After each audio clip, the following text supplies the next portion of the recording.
It's Wake Up Wyoming with Glenn Woods. Shout.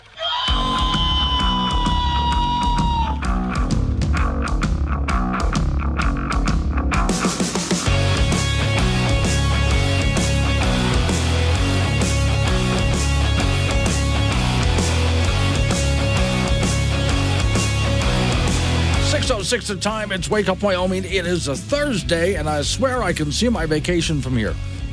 No, not the weekend. I am going back to Florida. Just so you know, real quick, my sister posted a picture. She likes to go for a morning walk.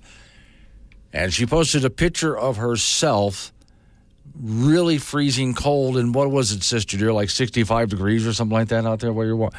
Oh, and she's so cold. So I sent her a screenshot of the temperature where I am, 17 degrees.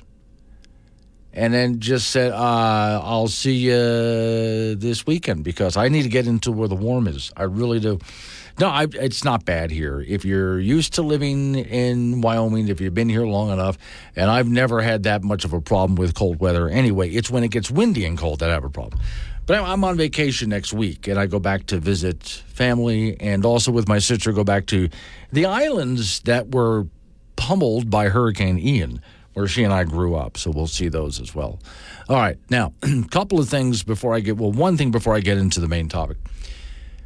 I just turned over before I got on the air here and looked at the ridiculously large television that they put in the studio with me. And that ridiculously large television showed the beginning of what they call COP28, which is the climate conference. Number 28. So they've been doing this for 28 years, and they haven't solved anything, by the way. Now, that climate conference with all the world leaders and so on begins now, right now. So from all over the globe, about 70,000 people flew in, about 1,000 corporate jets and major jetliners like Air Force One will be there at one point. And Air Force One shows up with more than just Air Force One. There's an Air Force Two as a backup.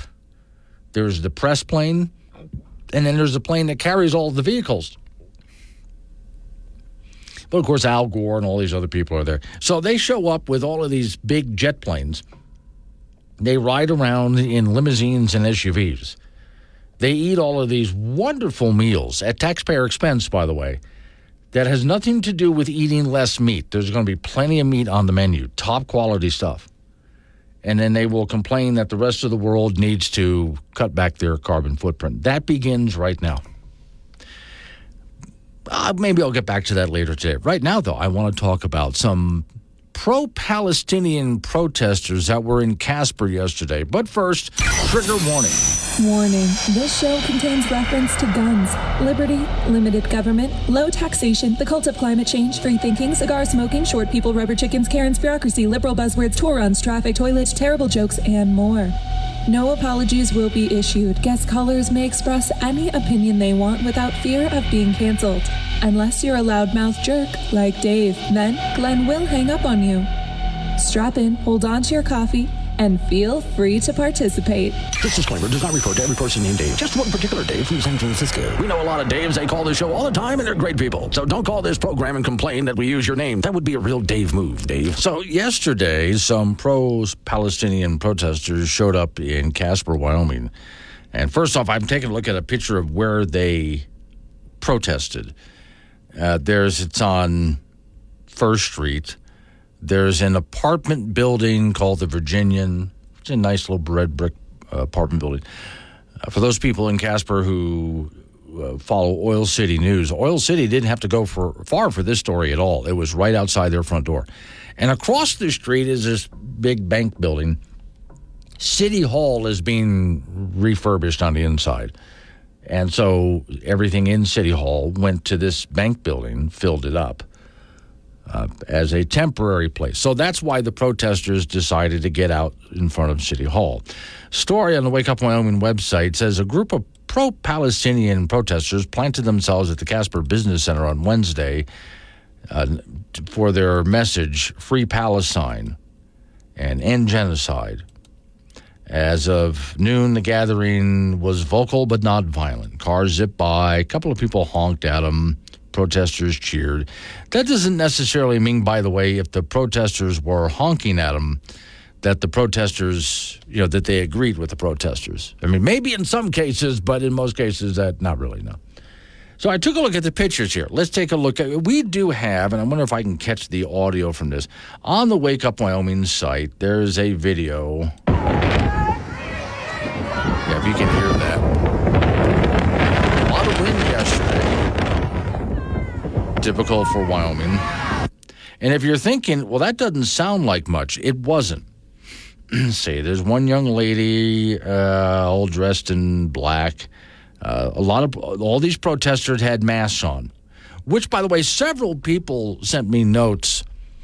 Did you notice they were all wearing face masks? I doubt that's because of COVID. Are you ashamed about what you got to hide your face? Okay, because, terrorists hide their face, by the way. All right, but anyway, so I'm counting, and at most, maybe I'm wrong, but I'm going to go down the line here. 1, 2, 3, 4, 5, 6, 7, 8. I think maybe 10. I count about 10 people protesting. Yeah, okay. As far as where they came from, don't know. So there's 10 people out in front of this building. There's nobody walking up and down the street. It is a busy road, so there's cars going by, but, nobody's really paying attention. It's one of those cases where nobody can really see what the signs say. In most cases, protesters of this level have no idea really how to protest. Most of the signs are completely unreadable, especially to folks that are driving by at about 30 miles an hour in a car who are paying attention to the road, and they'll see the protesters, but they won't be able to read what the protesting is about. There's a woman there with a megaphone, and most people can't understand what she's saying because they're in their car driving by at about 30 miles an hour is the speed limit there, and no one's really paying attention. Driving by that would last just a couple of seconds. So nobody can understand what she's saying. So the signs are useless. Her megaphone is useless. There's about 10 people there. So what was the point of all of that? This is where I say if you're going to protest something, do it in a way that actually makes some kind of an impact, because this actually is, I don't care about your 10 people wearing masks, standing there with unreadable signs, or your person with a megaphone that nobody can understand. That doesn't mean anything to anybody. So, the whole exercise was completely pointless. See, Rihanna for Danger. I watched it live. I was glad for the wind. I didn't have to mute. Yeah. I've seen that before with protesters when they grab a megaphone. I was in Washington, D.C. one time. There was some protesters marching down the streets, and there were two different guys with megaphones, and they were canceling each other out, so I couldn't understand what either of them were saying. Jay, my job interferes with my ability to protest. Yeah. Well, that's where I wonder, Jay, were these protesters, there are professional protesters. Were these protesters from out of town? If not, they're all really young. They look to be about young college age. So maybe college students that had the time to show? I don't know where they came from. It doesn't say in the story. Jim says the building will eventually become part of the new police department. Oh, okay. Didn't know that. Well, all right. It's a nice building anyway. But yeah, where they were was not a good place to be. Oh, and by the way, the police department, that reminds me. At one point, they decide all to lay down, and this is for the news media, for the cameras. They all lay down and put sheets over their faces, and the sheets are covered in paint, which is supposed to look like blood. Okay. Because these people are so dangerous. The police department, and I apologize to the gentleman in the way I'm about to describe him, because I would bet this is a really nice guy that I would like to get to know. The police department sent one older, probably near retirement, overweight police officer. Sorry, guy. That's what was standing there. One older, probably near retirement, overweight police officer standing there watching the whole thing. there. That's how much security was needed for these people. So for those who got upset, because several people sent me notes today going, God, with these protesters. To me, the moral of the story is the people that were there in Casper protesting don't matter. Okay, these are people who don't matter at all in any way that you can imagine. They don't matter. There's nothing that they're doing that makes a difference or matters at all. Okay, they accomplished absolutely nothing other than getting themselves on, some news media. Hey, there were these protesters. Yeah, like maybe 10 people, 10 young people with no place better to be and nothing important to say. And one older, overweight cop standing guard just in case. So you see how much of a threat they were.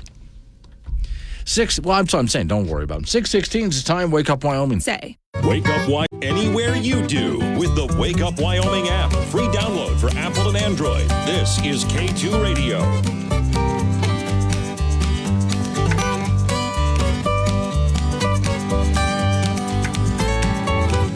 .24 is the time. Wake Up Wyoming. I'm going to stick with this topic for just a moment more because of all the comments I'm getting. If you're just joining me, at Casper, Wyoming, there were some pro-Palestinian protesters. Now, I might have the number wrong, but all I can see is maybe 10 people that were there. Okay. They all, from what appearances, they're covered up quite a bit. They're all wearing something black, and they all have face masks on. I'll get back to that in just a minute. And they all appear, from what I can tell, to be around college age, like young college. So that means no responsibilities yet. And also at a very incredibly impressionable and naive state in their life. So let's see, Red and Casper. I'm glad they were peaceful and they didn't block traffic. Yeah, I would have to agree with that. At least they're peaceful. They got out there and said, because they're allowed to go out and protest if they want. My point is how ineffective this is. This is completely useless. They did nothing. Okay, they made no point whatsoever. But all right, let's take a look. But they want to say it. Go ahead. They're also taking the side of terrorists. But hey, who am I? All right. Milo in Fort Danger, and they don't know the truth. David in Texas, they just need to get out of mom's basement. Jay and Casper, my job interferes with my ability to protest. Well, yeah, again, these look like college kids to me, young college kids. It's the impression that I get. So again, a very naive, impressionable age. So I wonder who put this nonsense into their heads. College professor, something like that? I'm not sure. Did someone put this into their head in school? I would love to know that. Matthew is in Bill, Wyoming. Hello, Matthew. Glenn with two N's. How are you doing this morning? Good, sir. What you got? Am I coming through okay? Yeah, you are. All right. There was something that was told to me when I was about 22 or 23 years old by a gentleman that was much older. And he said this. He said, it takes the ignorance and arrogance of youth to believe you have anything worthwhile to say that anybody would want to hear. Yeah. Yeah, and that's all I'm going to think about that. Okay. Thank you, Bill. I appreciate it. No, he's right. And the old guy that told you that was right. You reach an age, we all did this. We all did. You reach an age when you're really young and you really honestly do think you know everything, right? And then as you get older, you begin to realize how foolish you were in your youth. All right, now I'm still a very opinionated guy, but I can tell you the kinds of things I would have said to you when I was in my 20s compared to the kinds of things I will say to you now. And what changed most of my opinions over the years was actual life experience. Right. So, yeah, normally when I look at young people protesting, in most cases, I'm listening going, ooh, you really don't know what you're talking about, do you? Because they don't have enough information yet. That doesn't mean, and this is an important point, that doesn't mean that they're stupid. They just don't have enough information yet to do what they're doing. And part of that information is not just what they learned, because they're listening to their college professors to get this garbage. It's not just what they learned, it's what they've experienced. And if anything, if you're paying attention, if you are actually a smart person, as you get older, life experience starts to change your mind about things.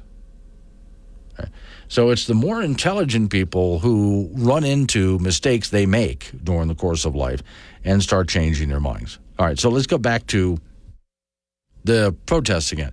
As I take a look at where they were, first off, they're on a busy street between two buildings. Only advantage is there's a lot of cars going by, but there's not a lot of pedestrians, so nobody's really seeing their signs. And most of their signs are unreadable anyway. So there's a big mistake there. They have signs that most of them are unreadable, and most of them will not be seen because the driver driving by will see the protesters but won't know why they're protesting because they're busy painting. I drive that little section of road every day. I drive it on the way to work, and I drive it on the way home, right between those two buildings. If there were protesters off to the side when I was driving through, I would see them, but I wouldn't know what they were doing because I'm busy driving a very busy 4-lane road. Lady with the microphone, or with the megaphone she's got going there, nobody could hear what she's saying, not just because of the wind, but because everybody's driving by. So what was the point of all of this? I think what works out well for the rest of us is here they did all of this work for what? Okay. And why wearing the face mask? Why the face mask? Are you ashamed of what you have to say? You have to put a face mask on to protest these days? A lot of protesters these days putting face masks on. Oh, they'll tell you because of COVID, which is, add that to the list of lies. Coming up on 6:30, local news, weather forecast. Wake up, Wyoming.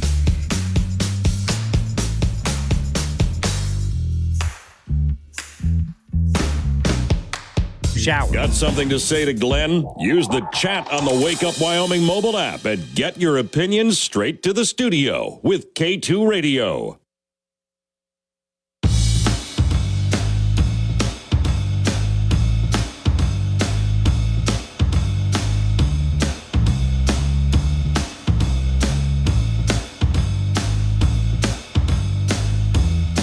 $9:36 the time. It's Wake Up Wyoming. So, okay, a real quick Cowboy State Daily story I have for you.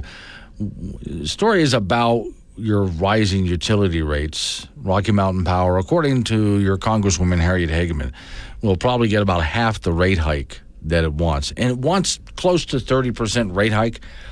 Now, that's a guess on her part. Here's what the story says.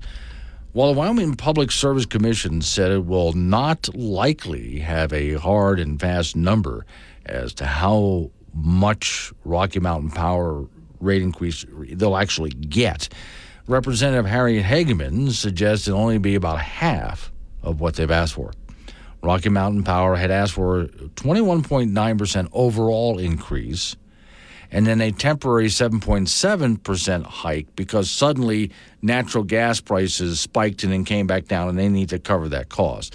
Overall, that gets you kind of close to 30%. The Public Service Commission met Wednesday to discuss their order on the proposed hike. So after all of the hearings were done, and a lot of the public got a chance to chime in on that as well, and people, of course, were not happy about this. This is where the commission gets together and just goes through all of the numbers and tries to figure out, okay, well, how much do they get, if anything? Now, if they don't get a number that satisfies Rocky Mountain Power, the power company can always try to go to court or something like that. We'll see how that works out, but okay. So Representative Hageman said, I don't know where Representative Hageman's office, from the Public Service Commission. I don't know where Representative Hageman's office is getting that number from, said the Public Service Commission. Like you heard in the meeting today, Rocky Mountain Power said they weren't ready to release that. They don't know. Okay, so Hageman is saying they're probably going to get about half, and people on the commission says, don't know where she got half from. Is it more than that? Is it less than that? We don't know. Asked by Cowboy State Daily for clarification how it determines rate hike, it would be about half or whatever. Hageman's office responded that it understands the commission hasn't come up with a final number, but the Congresswoman was reacting to the wildfire story. Okay, so then the story goes on with some more detail about that. I would have to say that I think your Representative Harriet Hageman was just reacting, saying, they'll get about half. But she doesn't know that for sure. I don't know that they'll get what they'll get either. Nobody does at this point. So we wait and see what they come up with as a recommendation. It comes down to they're going to get something.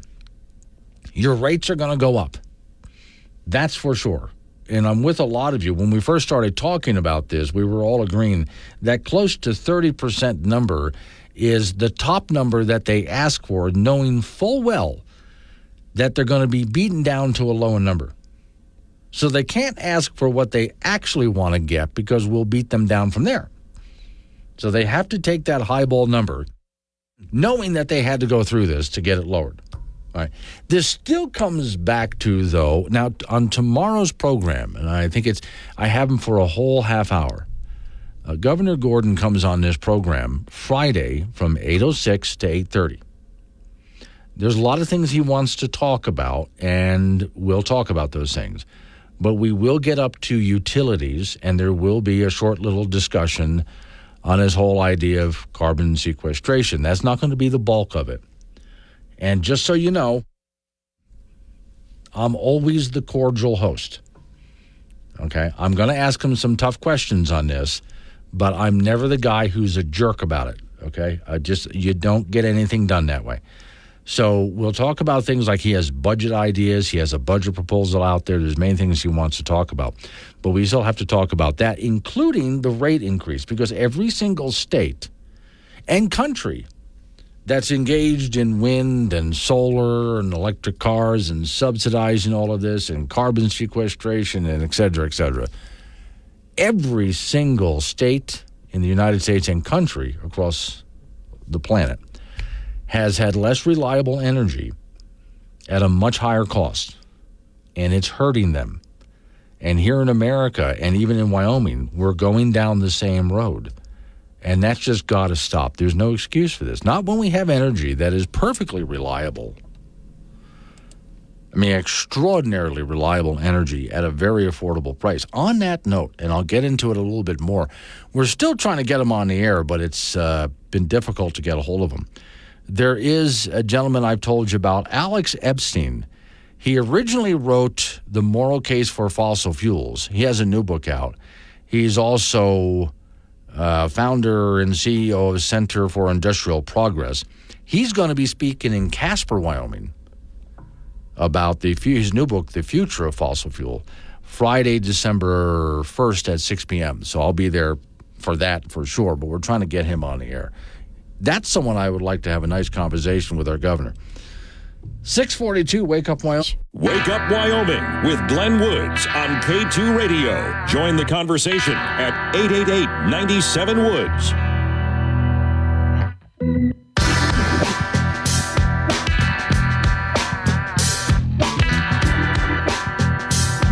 .48's the time. It's Wake Up Wyoming. Off to the icebox we go. Frank Gambino waiting by. Frank, you and I fly from time to time. And I'm not talking about my personal plane. I mean, like on jets, cross country. Right? I just did it Tuesday. Just came back, and I'll be leaving Saturday on a plane. Okay, so I came across, somebody did a bit of a survey. 50% of men think they could land a passenger plane in an emergency. My brother is a pilot, and no, the answer is no, you cannot. Okay, that's I think mainly because we've been watching too many movies. Well, you may land it. Yes. Where will you stop it? Yes, okay, now. So this is a very long process. Yes, it is, yeah. Now, somebody asked me that a while ago, because I don't fly a jetliner. Could I land a plane? And my thought was, as long as I have somebody who knows the airplane in my headphones telling me, and now do this, now do that, I can do it. You have hours in the cockpit. Right, but in a much smaller plane. These clowns who think they have zero. Most people will step behind and sit behind the yoke and look and have no idea what they're looking at. Yeah. Okay, but when I started seeing this study popping up all over the place on social media, I started to leave the following answer. Did you know that more and more passenger airplanes are having installed in them a red button? You push that button and the computer takes over. It finds the closest airport with a runway that can handle that length that the airplane needs. And the airplane will start to squawk the emergency code, and it will just turn itself toward that runway and bring it in and land it. There's software that will land jets on a runway within 3 feet Yeah. Of either side of the center. Absolutely, yeah.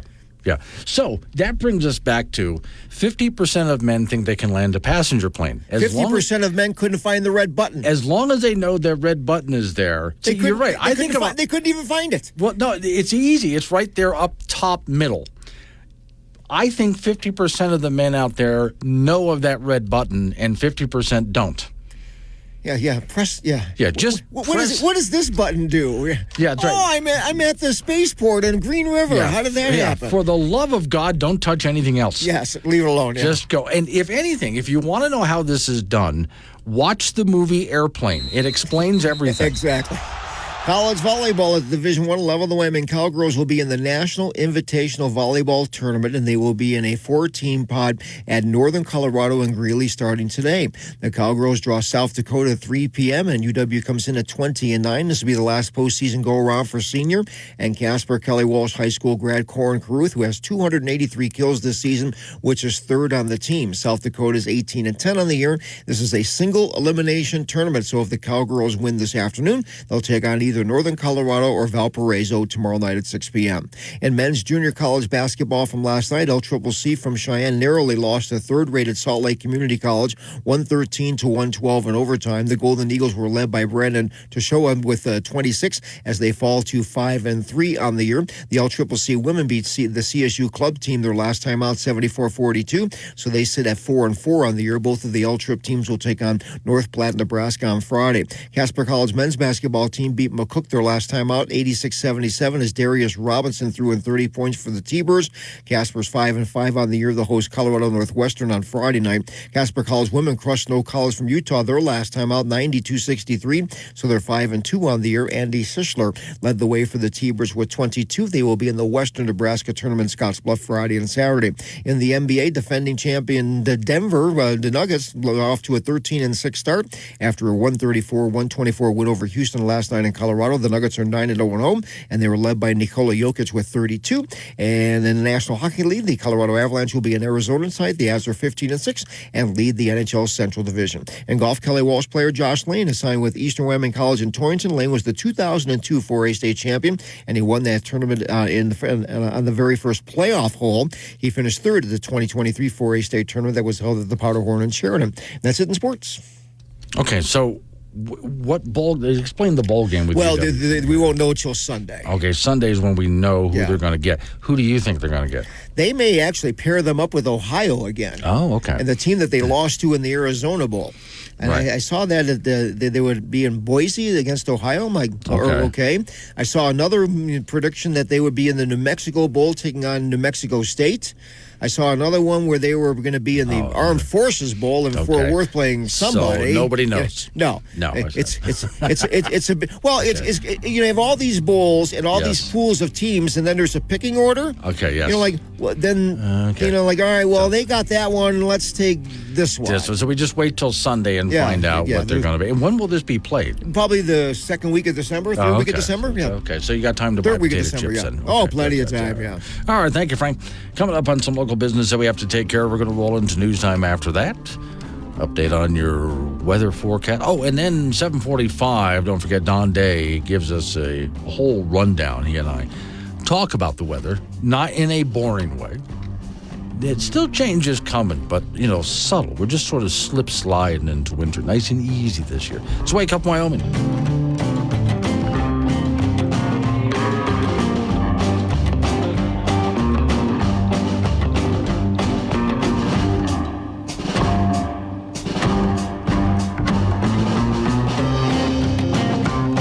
Shower.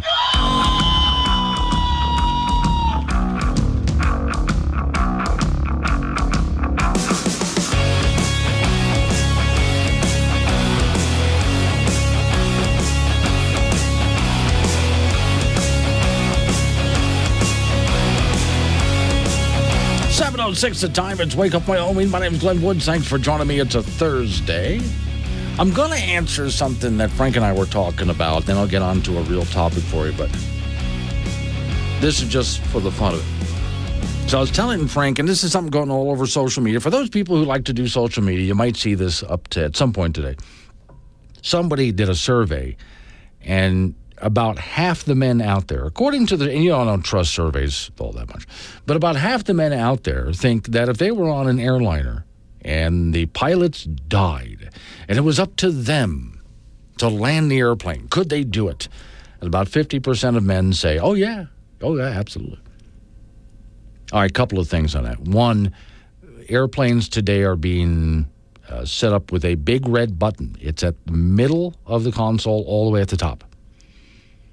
And it's a big red button that you push, and the airplane just selects the nearest airport that can handle a plane of that size, starts squawking an emergency code, and just heads that way. And air traffic controllers will clear traffic to let that airplane in, and the airplane will just land itself. So we have computers today that can do that. Now, not all airplanes have those, but they're working on it. When I say all airplanes, I mean specifically passenger airplanes, but they're working on it. Okay, so what I fly is a small four-seater Cessna 172. The question that I was at by Frank is, could I do it? Well, okay, first off, several people have messaged me, texted me on the Wake Up Wyoming app saying that they right away thought of the movie Airplane. So did I, and it's one of my favorite all-time movies. I think one of the funniest movies made in the history of funny movies is the movie Airplane. I love that movie. But okay, let's say I was in a plane that did not have one of those auto land buttons, because I know what that button looks like. I could just go hit that button and not worry about it. Okay, the plane will take care of itself. But let's say the airplane didn't have that button. Now, I'm going to be flying to visit my family on Saturday. I fly out of Wyoming. I'm heading down to Florida to visit family for a week. So we'll say that if you watch the movie Airplane, they both had the fish.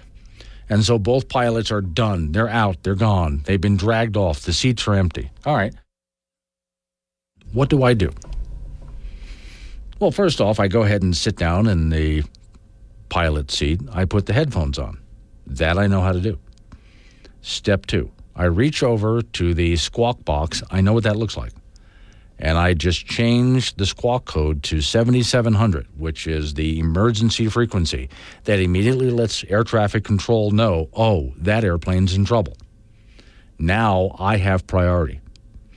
I know on the yoke what the microphone switch looks like. So I get on the microphone and I just tell air traffic control, just like the movie Airplane, they both had the fish. They're out. It's me. I'm sorry, I only fly a little four-seater Cessna, but you can talk me through this. So, step 1, we're on autopilot. The airplane is flying a course to where it's supposed to go. In which case, they might just tell me, don't touch anything, just let it keep doing that. Okay. So you see, for most of the flight, I don't have to do anything because it's just taking us to our destination anyway. Now, here's modern technology for you. As we get closer, they're going to say, okay, descend to this altitude. Up on the top of these modern passenger planes, there's a rack up there of equipment. And it's very easy to use. All I have to do is change the altitude setting. I go up, there's a little roller. I go up with my finger, and I roll it down to whatever altitude they said. They'll probably have me pull the throttle back. You know what the throttle looks like, right? Because the plane's going to descend, so we slow it down just a bit, and it'll do it automatically. Some airplanes have auto throttle, so if I tell it to descend, it automatically slows down. Depends on what I'm in. But okay, I tell it to go to a different altitude, and I pull the throttle back a bit. All right. So far, so good, right? As we continue to get closer to the airport, and again, the course is preset, at some point, they're going to tell me, okay, we want you to fly the following approach. Now, there's a box off to my right. Down, I reach down to my right. And that box has a little keypad on it. All you got to know is how to use that box. If you don't, they'll talk you through it. I sort of know. I'll have a few questions. But all I have to do is, it's a computer. Select the proper approach and hit enter. And the plane is now flying the approach. All passenger jetliners do it this way. When the plane is flying in to land you at the airport, it's not the pilot flying it. It's the pilot telling the computer, fly approach number whatever. He enters it, and the plane just does it.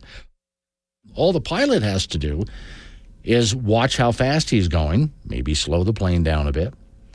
And at some point, they'll tell me, since somebody's talking me through this, so flaps 20. So I drop the flaps to 20%. I know what flaps look like. I know what that controller looks like. I can reach over and drop the flaps to 20. At some point, they'll tell me you're slow enough to drop the gear. So drop the gear. I know what that looks like. So I can reach over and drop the gear. See, I've never flown a big jet, but I know what these things look like, okay, because of what little training I've had compared to an airline pilot.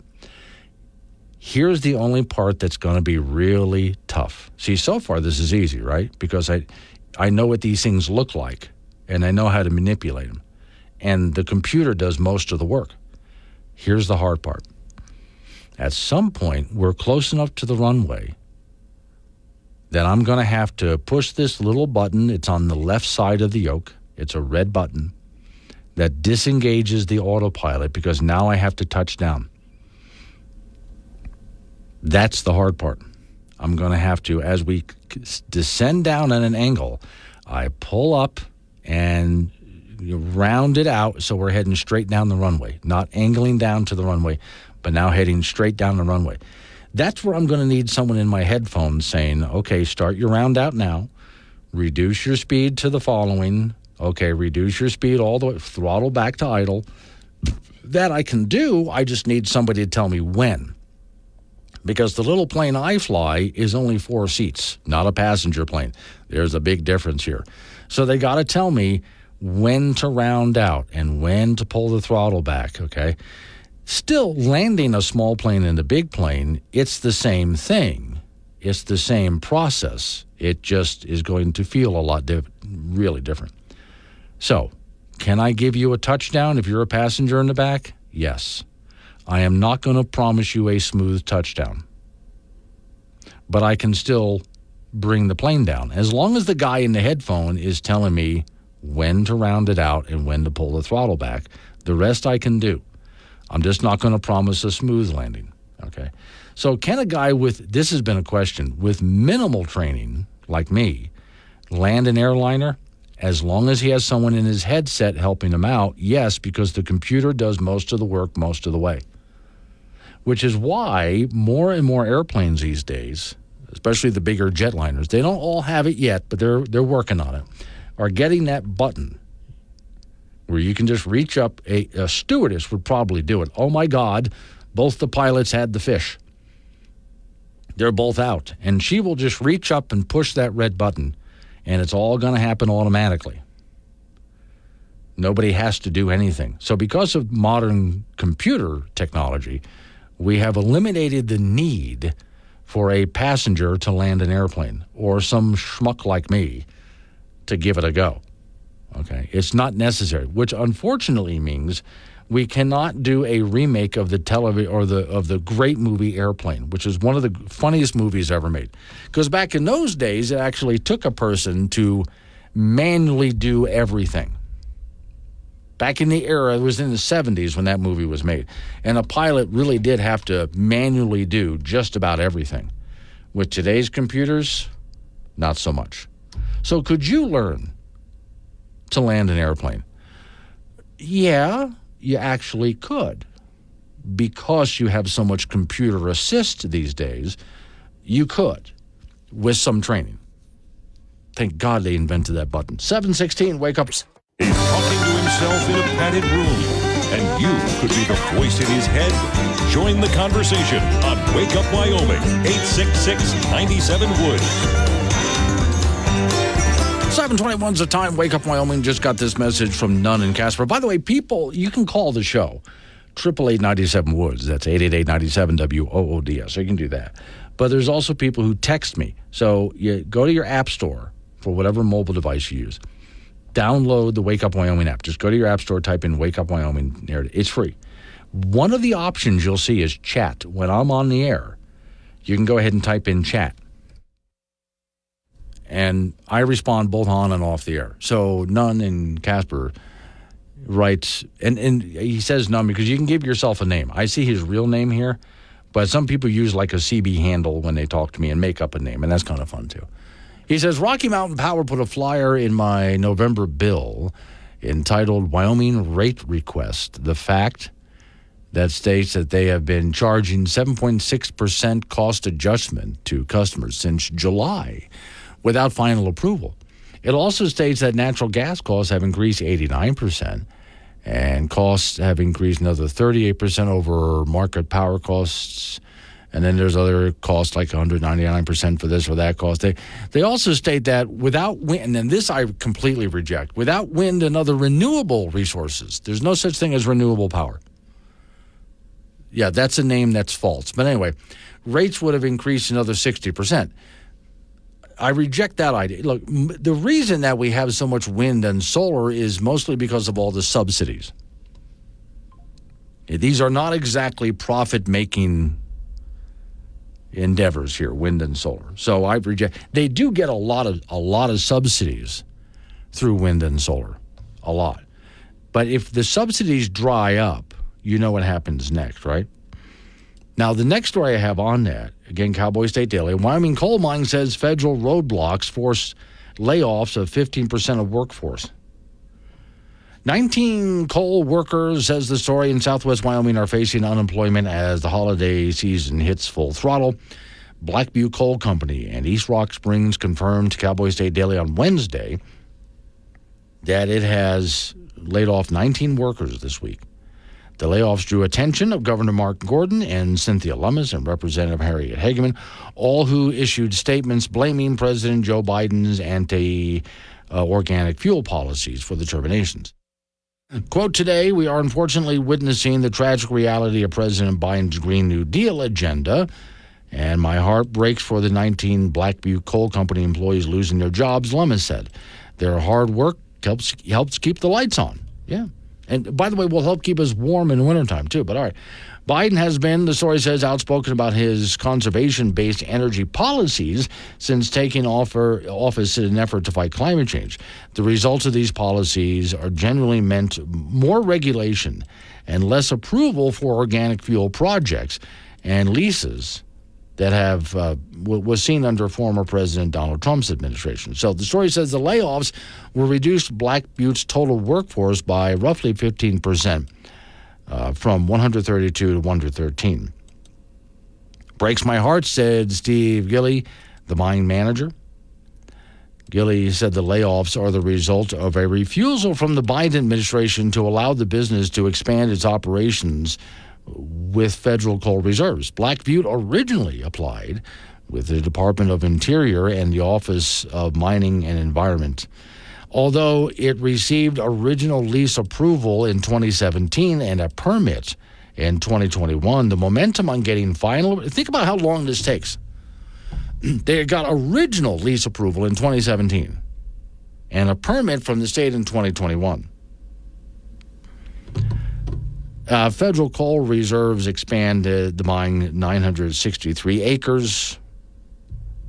Since Biden took office, they can't seem to get that. Gill said no noticeable progress of any kind. So they want to expand so they can continue supplying coal, not allowed to do that. Can't, and again, it's rules and regulations by the Biden administration not allowing us to do this, which is why you hear me opposing things like in Wyoming carbon sequestration, is because it doesn't matter how much we sequester carbon, this is still going to happen. Because remember what Biden said, not just when he was running for president, but after he took office. He plans to shut all of this down. His whole point is to shut all of this down. Now, the story goes on to talk about less demand and so on. The problem with that part of the story from Cowboy State, yes, there is less demand for coal in the United States because the Biden administration is trying to shut down coal power plants. Again, no matter what we do, they want to shut these things down. Doesn't matter if we sequester carbon or not. They want to shut these things down. That's the end game for them. Meantime, on the ridiculously large television they have in the studio here next to me, I've been watching that COP28, which is basically the World Climate Conference, number 28, is on television right now as they begin that latest climate conference. And what's funny to me is these people have had 28 meetings, and yet really they haven't achieved much of any goals. They've achieved some, but mostly not. As I've explained to you before, the world is using more coal, gas, and oil than ever before, not less. India plans to massively increase their coal usage by about 60% in the next few years. By about 60% in the next few years. China is building more power plants than ever before, and in plans to increase its coal uses more than ever, even more than India. And that's just China and India. There's other countries around the world using more coal, gas, and oil. Yet here in America, where we have it in such abundance, you would think, see, we used to be this capitalist country. Now we are capital-ish. Not capitalist, but capital-ish. It's really tough because in a true free market, these companies would be able to do whatever they need to do to satisfy the marketplace. But when you got government involved with you, well, government is not so interested in satisfying the marketplace, is it? Yeah. And that's why this just isn't working out. When a business sees, hey, we could expand our mines, I bet you these coal companies would actually be expanding and hiring more employees and selling more coal, not just here in America, but worldwide, because there are countries out there that want our coal right from Wyoming because it's such good quality coal. So they could be expanding their mines and selling more than ever before, but, well, here comes government for you, and this is what government does. Takes progress and shuts it down. Coming up on 7:30, so we have local news coming your way. Right after local news, update on your weather forecast. You and I get back into it again after that. At 7:45, Don Day is going to talk with us about your extended weather forecast and some changes. It's going to be a bit colder today than it's been the past couple of days. And then at 8:06, I have a Wyoming geologist on. Different kind of topic. He's going to be speaking in Wyoming, but he has a YouTube page, which I follow. It's going to be an interesting conversation, but that's at 8:06 this morning. So wake up, Wyoming.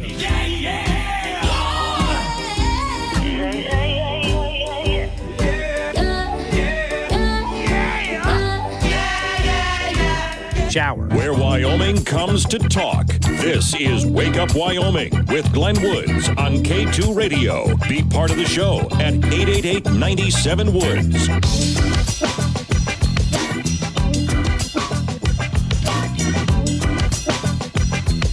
7:36 the time. It's Wake Up Wyoming. Okay, this story doesn't surprise me. In fact, I think earlier this week I might have said something very similar to this.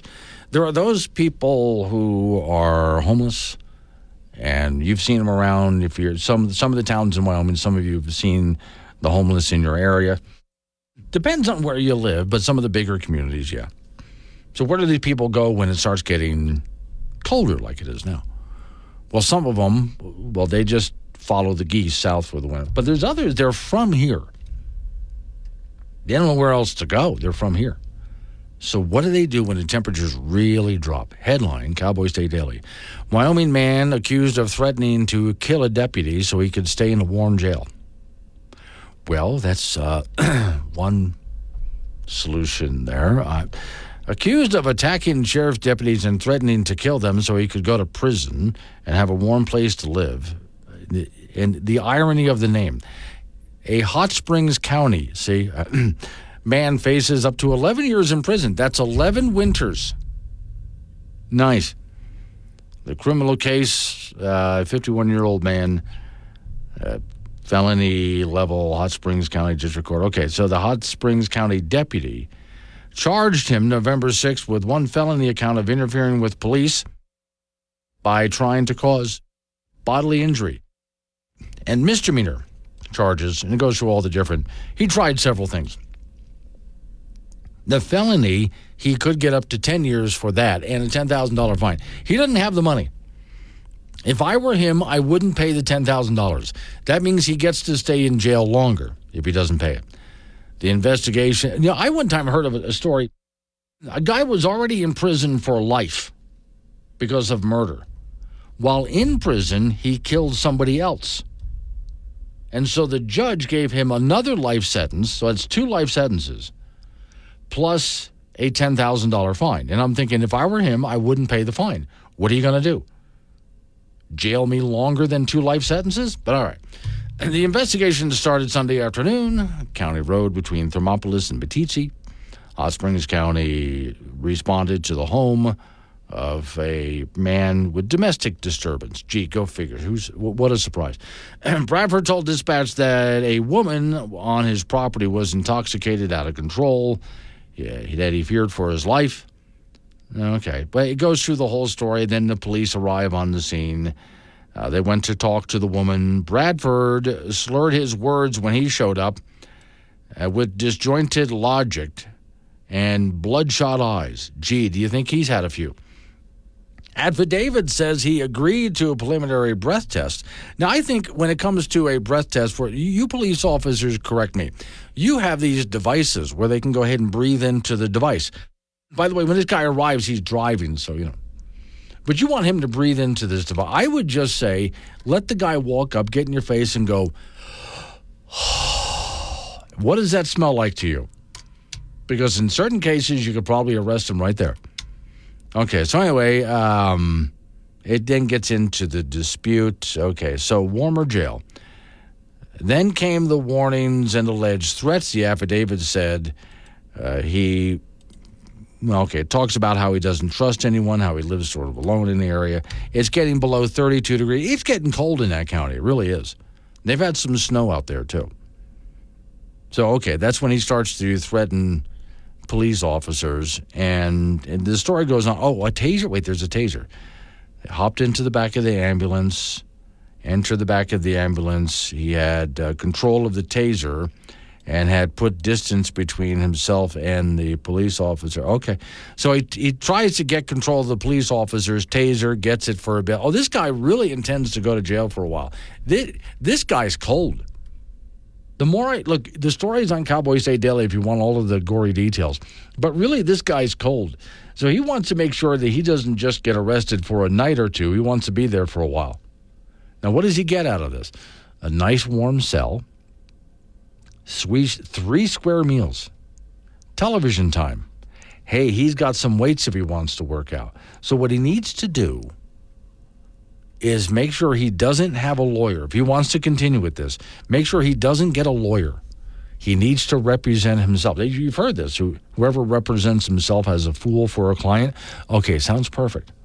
He needs to represent himself and be just the biggest idiot he can in front of the judge and go for the longest possible sentence. There. That'll keep him in there for a nice long time. Reminds me, I've never really watched many episodes, but the television show Mayberry. Remember the drunk guy who used to just come staggering in, and he would just go ahead and lock himself into the jail cell. Why bother waiting to get arrested? Maybe that's what we need to do. Just set up some do-it-yourself jail cells for these guys. 742, Wake Up Wyoming. Wake Up Wyoming with Glenn Woods on K2 Radio. Got something to say? Chat him on the Wake Up Wyoming mobile app or call 888-97-WOODS. 7:45 is the time. Off we go to talk to Don Day from Day Weather. So, Don, my sister sent a picture of herself on her morning walk where it was a whole 65 degrees or something like that. I sent a screenshot of the 17 degrees it was when I arrived at work today. Well, there you go. Yeah. I mean, did she survive 65? I know that could have been tough. Yes. She was wearing a big, heavy, coat with a hood over the top and so on. I'll be walking with her this next week in shorts while she's wearing all of that. Well, there you go. Yeah, we get used to this kind of stuff. Now, on that note, it's a bit colder today. It is, and it will be colder for the next couple of days. The storm system down in New Mexico is helping to draw in some colder air from the Great White North and bring it down into the region. But it's just colder today and tomorrow. There's really not a lot going on for the next 48 hours. Things begin to change, though, over the weekend with those very strong and moist jet stream winds we discussed yesterday. Okay, and a little bit of a yo-yo temperature-wise, nothing dramatic, but I noticed there's a little bit of an up and down over the next week here. Well, yeah, and those up temperatures this weekend, and they're going to vary really widely depending on where you are. But a little bit of a Chinook effect as the winds pick up. When it gets windy, it gets warmer, and so that'll happen. But we're not going to have big swings through the weekend. Now, after some unsettled weather this weekend, some mountain snow, a few snow showers in the plains, some strong winds, there's a good part of next week where high pressure comes right back on in. Okay. So there's a good part of next week where the weather looks pretty good again before it changes by next weekend. It's not bad. Now, I do see, though, that it's going, because of the winds over the next few days, it's going to feel a lot colder than it really is. Yeah, the wind will do that. Yeah, okay. So now, and I think it looks like the usual suspect areas, watch like I-25 and I-80. Any east side of the mountain range. Yeah. And those usual spots, the I-25 corridor, Muddy Gap near Cody and Clark, and then those normal windy areas along Interstate 80 and 90 and I-25 is what you need to be ready for. Okay, now as for the snow, is that mostly high country? Mostly high country. Now, the one thing that you always got to be really careful in this type of pattern is you'll sometimes get snow showers that are able to maintain themselves off the mountain slopes. And you get these snow showers that can pop up, especially near the high country and work their way out into the plains. So you always have to watch that. It's not one of these where everybody gets snow or it's widespread, but little snow showers. This is something that if you're in and near the high country or downwind of a mountain range, that is something, especially Saturday night and the Sunday morning. If you're traveling, you're going to have some wind, but you may encounter a couple of these snow showers as well. All right. Thank you, Don. Don day with day weather. Okay. Well, not all that bad. Sounds like next week it actually warms up a little bit for you guys. Speaking of which, Icebox we go. Frank Gambino is waiting by. It's cold in here, man. Yeah, it is. Well, it's always cold, never when you are there. I give you two choices. Okay. Either the UFO in Lander or the mayor who got his car stolen again. I'll take the mayor. Okay. So we go down to Colorado for this. This is the mayor of Denver. Okay. Yeah. So one of the biggest growing Colorado trends here says the amount of cars that are stolen in the state, just because you're holding the seat in government, like, the police chief or the mayor or something. You're not immune. No. Mayor of Denver had his vehicle stolen last month. And then a spokesperson for the mayor's office said the vehicle was stolen. It was October 28th at around 6:09, okay?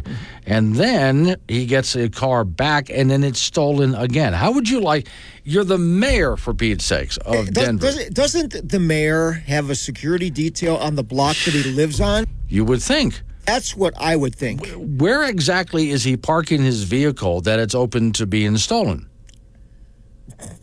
In front of his house? Or, Yeah. The story says some sketchy neighborhood. I don't know. But normally speaking, wouldn't there have to be some Denver police officer on his block 24 hours a day? I would think. Now, the first time his car was stolen, the mayor of Denver was at Office Depot. Really? Well, they're not going to follow him around. No, I think that's the problem is he wasn't where. Now, you figure if he parks at City Hall, it ought to be good there. Because I think if the headline said that the mayor's car was stolen while he was at City Hall, that would really be a screaming headline. But even the mayor of Denver has to go on some personal business on the way home. The wife wants him to pick up some milk on the way back or whatever the heck. So he might pull into some place where it... What kind of car does he drive? Well, yeah. Wouldn't it be funny if they found his car at the Grizzly Rose Bar? Oh. And all of his tires are gone, then it's up on cinder blocks? Uh-huh. Then he got the car back, and then they stole it, and then they put it back at the Grizzly Rose again. See, now we actually have listeners down there, Frank, and you're getting them really excited and giving them ideas. Good. Because now people, I want to know, because you've got me thinking about this, follow the mayor around to find out where he really does go in his off time. Yeah. You got to kind of work, because like you said, is all of Denver a bad neighborhood, or did he drive into a bad neighborhood? Or a strip joint. Okay, see? Now, at that point, you figure, does he lose his job over that, or does that help his reelection bid? I'm not sure. It's Denver. Yeah, you don't know. It's either way, yeah. College volleyball at the Division I level, the Wyoming Cowgirls will be in the National Invitational Tournament, and they will be in a 4-team pod at Northern Colorado and Greeley starting today. Cowgirls draw South Dakota at 3 p.m. this afternoon. UW comes in at 20-9. This will be the last postseason go-around for a senior and Casper Kelly Walsh High School grad Corin Carruth, who had 283 kills this season, and that is third on the team. South Dakota is 18-10 on the year. This is a single elimination tournament. If the Cowgirls win this afternoon, they'll take on Northern Colorado or Valparaiso tomorrow night at 6 p.m. In men's junior college basketball from last night, LCCC from Cheyenne narrowly lost to third-rated Salt Lake Community College, 113-112 in overtime. Golden Eagles were led by Brandon Teshoya with 26 as they fall to 5-3 on the year. The LCCC women beat the CSU club team their last time out, 74-42, so they're 4-4 on the year. Both of the LTRIP teams will take on North Platte, Nebraska on Friday. Casper College men's basketball team beat McCook, Nebraska their last time out, 86-77. Darius Robinson threw in 30 for the T-Birds. Casper's 5-5. They will host Colorado Northwestern from Rangeley on Friday night. Casper College women crushed Snow College from Utah their last time out, 92-63, so they're 5-2 on the year. Andy Schishler led the way for the Birds with 22. They will be in the Western Nebraska tournament in Scottsbluff Friday and Saturday. In the NBA, defending champion Denver was off to a 13-6 start with a 134-124 win over Houston last night in Colorado. The Nuggets are 9-0 at home. They are led in scoring by Nikola Jokic with 32. In the National Hockey League, the Colorado Avalanche will be in Arizona tonight. The Avs are 15-6 and lead the Central Division. In golf, Kelly Walsh player Josh Lane is signed with Eastern Wyoming College in Torrington. Lane was the 2002 4A state champion as he won the title in a playoff and then finished third at the 2023 4A state tournament at the Powder Horton Sheridan. That's it in sports. You got me wondering now. So you're talking about this golf player. Every so often you give us some stats on Wyoming players that went off to play professional football. Yeah. Any professional golfers? There are. Easton Paxton from Riverton, I believe, played on the pro circuit. Jordan Costello from Pinedale played on the pro circuit. Maybe not the actual PGA thing, but one level lower. Yeah. Golf is a hard. It's a hard thing to make money at. You have to be literally a scratch golfer or less and do it all the time against a field of golfers that is just like you, if not better. It's been a few years, but I watched something on television a while ago where these pro golfers come from, and dear Lord, the grueling work they have to do, traveling the country, going to tournament after tournament to try to make something of themselves. Wow, you really need to be dedicated to this. It's like the bowlers. They used to just put a bunch of bowling balls in their trunk and just drive around and see if they can qualify for pro tournaments. All right. Thank you, Frank. Coming up on, that's a tough life. Coming up on some local business that we have to take care of. We're going to roll into news time after that. Now, I'm going to start next hour with someone that I like to follow on YouTube. He's a geologist from Wyoming who will be speaking soon here in Wyoming as well. Really interesting guy to talk to. And then we'll get back into news and open phones and all of that. So Wake Up Wyoming.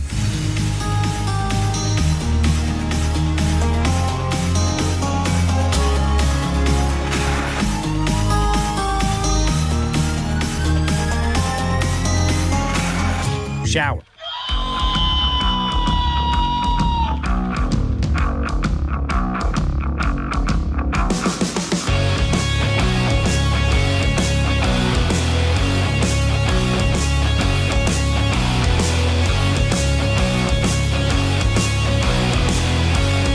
Six the time. It's Wake Up Wyoming. My name is Glenn Woods. Thanks for joining me. So I'm going to put news and all of that aside for just a moment to talk about something that I love doing now that I'm in Wyoming. I have been for quite a few years now. When I first got to Wyoming, I moved to the Gillette area. And as I pulled into Gillette, I saw a butte.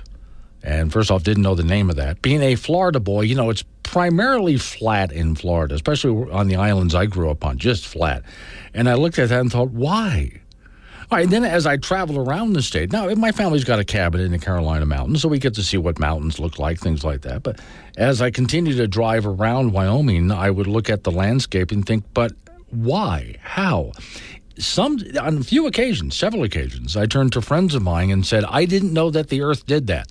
So I started to pick up books on geology. What's nice also is today, if you go to YouTube, there's all sorts of different members of the scientific community. Pick your science study.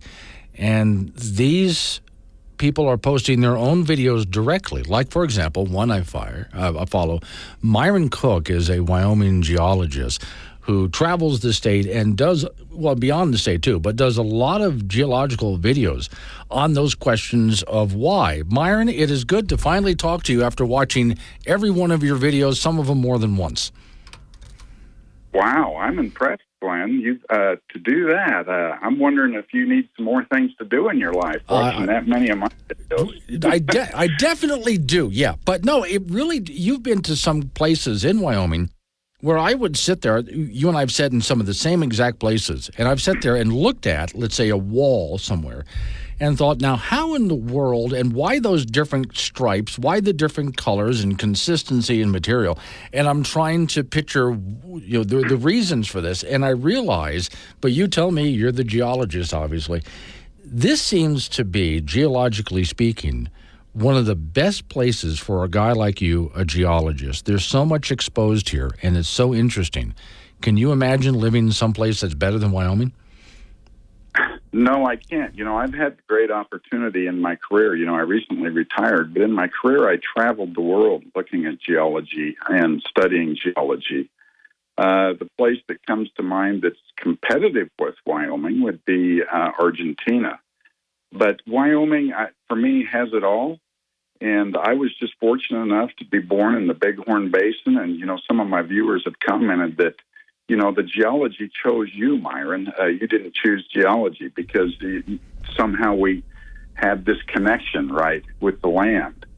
But one of the main reasons I want to educate people about geology on my YouTube videos, is, especially here in Wyoming, is as you travel about, as you've mentioned that you've done, and you see things, or you're hiking or hunting or whatever it might be, it adds some depth to your experience. Maybe you're driving along the highway and you see the butte that you're talking about. And with some basic geologic information, you can start to wonder and think about possibilities as to why that butte was there or is there. And even if you're wrong, it really doesn't matter, I tell my viewers. It's the process. It's the fun of thinking about, maybe there are 4 options for why that particular butte is there, or why the Laramie Mountains look the way they do, or why Casper Mountain has different rock layers on one side versus another. All these different things that you can think about as you do your activities outdoors. Yeah.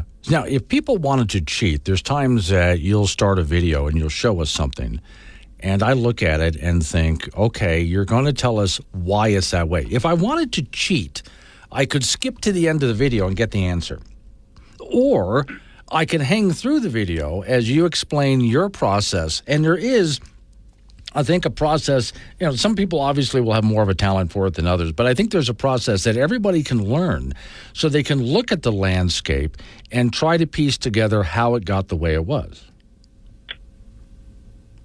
Yeah, you're exactly right. I think that's one of the I get lots of comments about that very thing, about enjoying the thought process, which is really the scientific method. It's no big secret as to what the scientific method is. It sounds complicated, but if you go along with me, on a video, and it's just really a critical thought process and thinking about different options and what you would expect, to see with these various ideas. It's just sorting through ideas, really, is what it comes down to. All right, now, Wyoming has been, or the place we now call Wyoming, has been through so much geologically speaking. I mean, from being underwater at one point to being way up where we are now.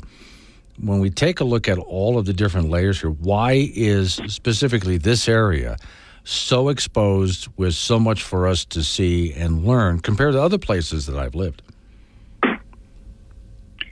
Well, there are 2 parts to that. One is the geologic history, where you've had collisions and the folding of the mountains and the landscape and the uplift of the landscape to erode it, to reveal much of the geology, versus, say, is Texas. You go to Texas, West Texas, there's some really amazing geology, but it's all buried. It hasn't been eroded and revealed for us to enjoy. So Wyoming has that. And then, of course, the second part is that it's a desert. So you don't have it all covered with trees. You go back east in, say, Pennsylvania, it's really spectacular geology, but it's really hard to see. You have to be pretty committed to figure out what's going on because it's so covered with vegetation. That's the same thing when I mentioned my family's got a cabin in the Carolina mountains. Stunningly beautiful mountains, but so heavily vegetated, it's very difficult to see, while here it's exposed. And you mentioned we're more of a desert state, but we weren't always a desert, were we? No, that's true. Just about, 50 million years ago, Wyoming was subtropical. It never froze. You think about the temperature differentiation, it was 20 below here last winter here where I live in the Bighorn Basin versus never freezing. That's a lot of temperature. What is that? That's 50 degrees or so. And we had subtropic, early primates, lemurs, early hippos, early camels, and all kinds of animals running around here in Wyoming. So, it's really hard to imagine. And that was, for geologists, not very long ago at all. Mm. And that's one of the keys that also I try to communicate with people is try to think of time. Even me, I deal with it all the time. I'm confident I really don't understand the amounts of time that pass. One way I try to do that is let's say for Casper Mountain, many of your listeners will be familiar with Casper Mountain. The core of it, the high peaks, when you get into the granite and some of the harder rocks up there in the heights, is about 2.5 billion years old. And nobody can understand how big a number that is. But if I tell you, if you had a book with one page per year, just one page per year for a book, so you had a book with 2.5 billion pages, how thick would the book be? And it's fun to give people a chance to think about, a book with 2.5 billion pages, how thick? And invariably, they all come up way, way, way, way short. In reality, that book would be about 200 miles thick. Wow. Okay, now we're talking about various rock layers and so on that we see here. There's different kinds of soils and so on. And even, of course, when we come across little bits and pieces of ancient life that we find from time to time. But Wyoming is also energy-rich, and it's very diverse how energy-rich, including even rare earth minerals, not just coal, gas, and oil and things like that. Where does all that come from?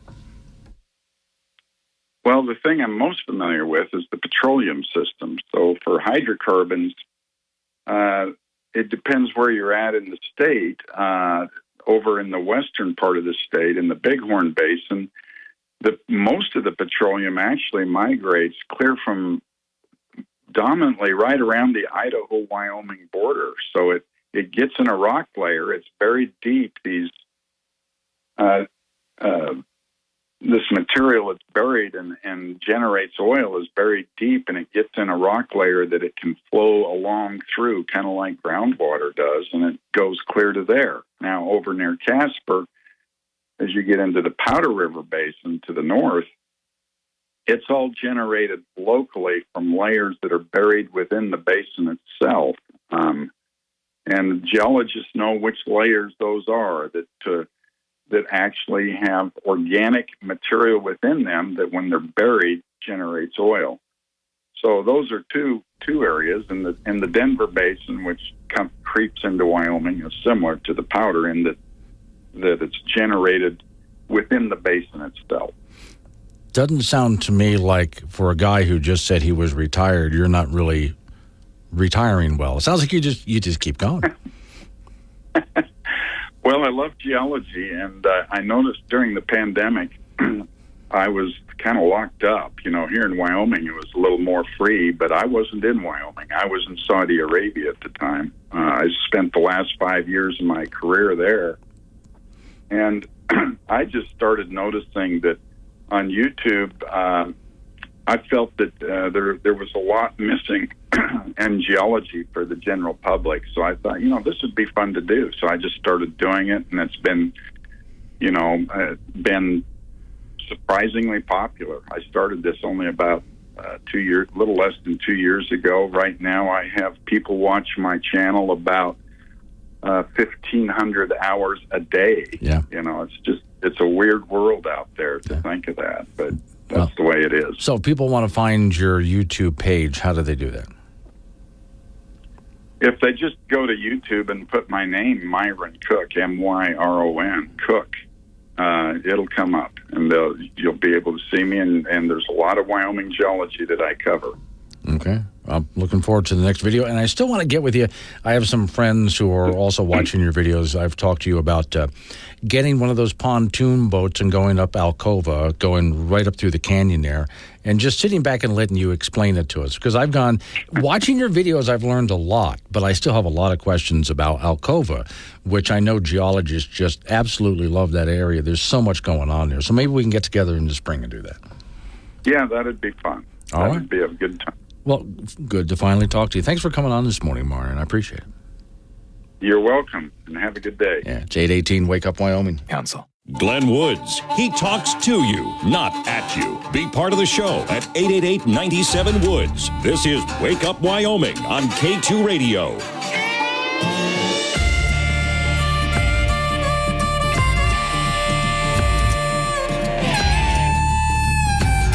8:23 is the time. It's Wake Up Wyoming. Okay, finally, now that I'm done with the guest, thanks for indulging me in that because I've been wanting to talk to that guy for a while. It's open phones. Most dangerous portion of the program every day. Warning. Wake Up Wyoming is about to enter daily open phones. This means that anyone will be allowed to call in and talk about anything. I mean, imagine if we actually allowed you on air to say anything you wanted. Scary, right? Well, we're just that brand of crazy. If you are offended by what other people think, then maybe you want to tune out right about now. Just saying. If you should choose to call, just remember, the more funny and interesting you are, the longer Glenn will keep you on the line. Obnoxious jerks will be hung up on. Dave, all right, strap in, and let's do this thing. 888-97 Woods, the phone number. That's 888-97-WOODS. Talk about what I'm talking about. Change the subject. Fine by me. So about a year ago, over in Alcova, Wyoming, which is, of course, that beautiful reservoir, and they have this marina, or had a marina that was there, which I would go to on a regular basis. And they have boats to rent, things like that. Nice restaurant, ice cream shop for those people who like to hit the bar. It's there too. So many things right there at the marina. Really good shop. If you're going to Alcova, that would be a definite must stop. And there's so much to experience at Alcova. But then it burned down. Yeah, didn't it do it? I'll see if I can find it in the story here. I think it burned down right on, what was it, right on Christmas or something like that. But anyway, I'll see this in the story. Oil City News. Community members could be offered up to a $5,000 reward for information leading to the arrest and conviction of it's July 4th. Whoever's responsible for the July 4th arson at Alcova Marina Building. Oh, so they've determined it was arson. Well, I was under the impression when the thing burned down, and now that I remember right, yeah, it was July 4th that it burned down. And what a horrible time, because that's their busiest weekend right there. That's a real moneymaker for them. And the place burns down right when so many people were enjoying the 4th of July weekend. And I wondered what happened. Did some employee leave something on? There's so many different possibilities. By the way, I went to visit because I had still with some friends. We had a pontoon boat we had rented. And that was still going on, even though the building was burned down. They still had the boats to rent, so they can still do some business. So we still went out. When I got there, I got some pictures taken. There was a pickup truck that was parked in the parking lot near where the fire was. And one entire side of the pickup truck, anything that was plastic, had melted and dripped too. Oh, it was wild looking. I got some pictures of that. That was really wild looking. All right. The incentive, let me see, being offered by the ATF and Cheyenne Field Office in conjunction with the Natrona County Sheriff's Office. The Bureau of Alcohol, Tobacco, and Firearms and Explosives Denver Field Division has classified the fire as incendiary, meaning that the act featured willing ignition of fire under the circumstances. So, in other words, somebody did it intentionally. Again, I didn't expect that as an answer. I thought maybe something shorted out. Somebody left something on. So it says anyone with information not yet reported, encouraged to contact them. And then it gives the numbers and so on, where to contact someone. Over the last several months, Natrona County Sheriff's investigators have worked in tandem with the highly trained investigators at the ATF and the Natrona County Fire District and so on. In the immediate hours following the fire, the Natrona County response team provided a response that spanned nearly 8 days of investigation, bringing equipment and experienced people in. So they say they have received many tips and valuable information and is continuing an active joint investigation on the incident. The office extends its gratitude and yada, yada to those people out there. Okay. So that's the other part that kind of got me. So they have some information during the course of the investigation. I would really like to know. July 4th is when this happened. It turns out they think it's arson. I'd really like to know what information they have. We'll find out, I guess, if... And again, asking for anyone who has information, here's $5,000 for you. Okay, maybe that'll... I wonder how they set the price. You ever think about how they set the price now? What makes it worth $5,000? Would somebody say $5,000 is not enough, but if you give me 10, I'll tell you everything I know? Okay. And then the question has to be, and why would someone burn it down? Oh, you can go ahead and get all sort of tin hat conspiracy theory on that. Why would somebody burn that down? There's so many different reasons for arson. The not just who, but the why is what's really going to be interesting to me. Good long section of open phones coming away in just a few minutes. So we have local news next. After local news, update on the weather forecast. Bit colder today. You probably feel that. And tomorrow, too. Then it bounces back just a little bit, but with some wind coming into the area. All right, so the open phone segment right after all of that. 888-97 Woods, Wake Up Wyoming.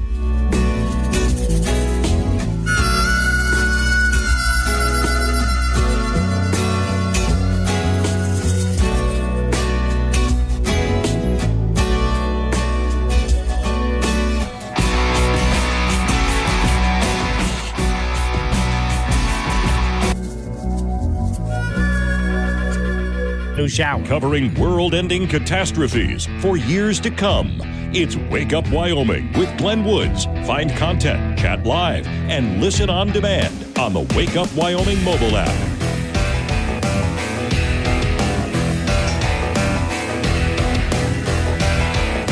8:36 the time. It's Wake Up Wyoming. So for those people who don't join me right out of the gate at 6 o'clock in the morning, I'm going to repeat something for you guys that we were talking about. I got a lot of response to this first topic, which is why I'm bringing it up to the audience that arrives later. So we're going to go up to Casper, Wyoming, okay, because there were some protesters there. Pro-Palestinian protesters. Yeah, now, it wasn't a lot of them, first off. I don't know if they're from Wyoming or not. I don't know, because we've had, in the past, protesters come through that are from out of state. They don't know anything about Wyoming. It's just that they were paid to show up and protest here. And they traveled throughout the state, stopping at various locations and doing their little protesting, then moving on. And if you're thinking, what, professional protesters? Yes, exactly. So I don't know if that's who these folks were or not. Now, if you're not familiar with the Casper area, there's First Street in the downtown area, but it's sort of like at the edge of downtown where they were, right? And there's a building that's it's called the Virginian Apartments. It used to be a hotel, I think, but it's apartment buildings now.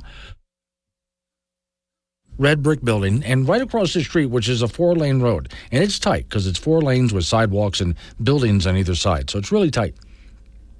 A little bit of an uphill there. And on the other side of the street there is this big bank building, and there's a lot of office space in there. Well, the City Hall in Casper needed to fix up their City Hall building, so they moved their offices over to there, which is why the protesters picked there. Well, it might be in front of City Hall, but no one in City Hall is really paying attention. They're all inside working. And all of the cars that are going by at about 30 miles an hour, and they're all trying to get through that tight space and negotiate the hill, and there's stoplights in the area. They're not paying attention to the protesters. The protesters have signs out, pro-Palestinian signs, and a lot of them are poorly written, so you'd have no idea. You'd not even be able to read them. The few signs you could read, most people are not going to read them because they're driving by, so they're not paying attention. I might be wrong on the number, but it looked like about 10 protesters total. One, a young lady with a megaphone. And so she's screaming into the megaphone, and they had eventually a part of the protest. They all lay down and put white sheets over them with paint on it to make it look like blood. All right, and that was part of the Photoshop. Oil City News is right there on that corner. So it was right across the street from Oil City News. They're trying to get the attention of the press, really. But none of the rest of the public really cared. So here's 10 people of about young college age with signs that pretty much nobody could read, a megaphone that no one's listening to. And I really would like to apologize to the gentleman. The police officer that they sent to watch looks like he's about near retirement age and could lose a few pounds. Sorry, sir. I bet you're a really nice guy, but that's the impression I got. That's who they sent out to keep an eye on these protesters that they weren't worried about. These people went ahead and yelled and screamed they're pro-Palestinian, whatever, and then went on their way. So what impact did they have in the community? Well, they annoyed a lot of people. That was about it. Other than that, nobody really cares. And that's what they do with their life. Steve in Cheyenne. Morning, Steve. Good morning. Good piece on the geology section. Thank you. I wanted to talk to you about Senator Barrasso and Senator Loomis. Mm-hmm. There's a company or an organization in Wyoming called the Wyoming Business Alliance. Right. And the senators have lent their names to this organization, which is pushing for solar and wind. Right. In saying how it's going to be better for our prices, and that good for the landscape, so on and so forth. All the things that are contrary to what all the facts that you've told us. Yeah. I was holding that at some point you might get both the senators on, individually, of course, and question them about this, because the Wyoming conservative values that they and Governor Gordon as well have talked about are proving not to be the case with them. So that's my nickel's worth. Okay. I just wanted to pass that along. I'll see if I can. By the way, the governor's on tomorrow between 8 and 8:30. So I get to ask him some of these questions. Yeah. Thank you very much. Sure, absolutely. So, yeah, I do have Governor Gordon. I'll check that out. I do know of the Wyoming Business Alliance. I don't agree with him on everything, especially when it comes to wind and solar, but also... So, Governor Gordon's coming on tomorrow. He requested to come on. And he's going to be on between 8 and 8. So 8:06 after the news and 8:30. One commercial break in the middle of all of that. Now, he mainly wants to talk about things like he has a budget that he's put out and some other, topics that he's laid out that he would like to talk about. In fact, I'll go ahead to my little cheat sheet that Miss Mary provides for me so I can go ahead and take a look at some of what he wants to talk about tomorrow. But that's not all I'm going to question, because we will eventually get to the topic of the whole carbon sequestration thing. It's not going to be a whole part of it. It's not going to be a big part of this conversation, but it will be part of the conversation anyway. And see, budget and priorities. That's okay. That's all it says right now. Okay, well, we'll get into it. He'll have some talking points for me. Right now, it just says budget and priorities. But yeah, I'll do some research on that. And then at some point, the whole carbon sequestration thing will come up as well. It's got to on this topic, and also your utility rates. But budget proposals, because we're getting near the next legislative session. And the governor has put out his request for a budget, which has some pretty big cuts in it, actually. And to give Gordon credit for some things, because, while he and I disagree on a few things, there's also some other things that he and I agree on. And he has been really good at cutting down the size of government in the state of Wyoming and wants to continue to do that. So we'll talk about those things. And just in case, because some people question me about this whenever I get done interviewing any of our representatives, I am always going to be polite to them. We will disagree, but I'm not going to be like Dave from San Francisco. Okay? This is your chance to hear what in this case, what the governor has to say outside of the media. Forget what the media says or anybody else says the governor said. Here's the governor himself explaining himself directly to you. And then you can take it and decide whether you agree with it or not, whether you like it or not. I'm just going to get him talking and ask him some tough questions and just let the answers fall where they may. I'm not going to be rude to anybody on this program. That's why I hang up on Dave from San Francisco. DJ, Free and Mills. It was the feminists of Casper. Is that who was protesting? Were these women who were protesting in Casper for Palestinians, were they from Casper? Because I don't know where they were from. I'm not really sure about that. I just know that the protest was absolutely useless. It really didn't convince anybody of anything. If all it really did was it served to annoy a bunch of people in the area. And that I know that because when I came on this morning, I get here just a little bit after 2 o'clock, and there were already messages I was getting from people, some who were awake, some who had sent it the day before, that were just really annoyed with these protesters. So whatever it is they were trying to accomplish, total fail. Most people had no idea what they were talking about. The vast majority of people didn't even know they were here. The few people who did see what they were doing were just annoyed with them. I don't know what that was supposed to be about. 8:45, Wake Up Wyoming. The only show broadcasting from a bunker under Devil's Tower. Hey, it's cold down here. Wake Up Wyoming with Glenn Woods, 6 a.m. weekdays on AM 1030 and FM 95.1.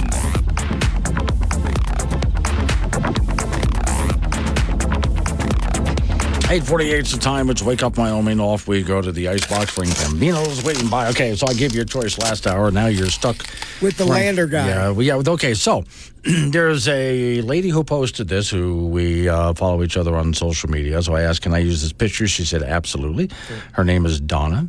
She was driving north of Lander on Highway 789. Okay. And on the highway, just off to the side there's this tall pole that goes up. It looks like about the size of a flagpole. Okay. At the top of it, somebody had made a flying saucer, and standing up out of the flying saucer looking out, and this is from just below the waist up, are two aliens. You know, the kind with the big eyes? Right, yeah. Like Close Encounter kind of aliens. Mm-hmm. And that's just looking at the traffic go by on the highway. And there's even, I'm noticing at the top of the flying saucer, a couple of spotlights that would light up the aliens. Oh, were they a welcoming committee for aliens that want to visit Lander? I have a theory about this, which I went ahead and wrote up in my story. Okay. So, as you know, Wyoming has a couple of official spaceports. Yes. Yeah. Now, one of them is over in Green River. And I say official because if you look at an aeronautical chart meant for pilots, there's an airstrip near Green River that says Intergalactic Space Station. Did these Lander aliens land in Green River? No. And then traverse to... Yeah. Oh, I think they were lost, frankly. Okay. Okay. Oh, the other one, of course, as you know, by the documentary Close Encounters of the Third Kind, that's the other official Devil's Tower, station there, yeah.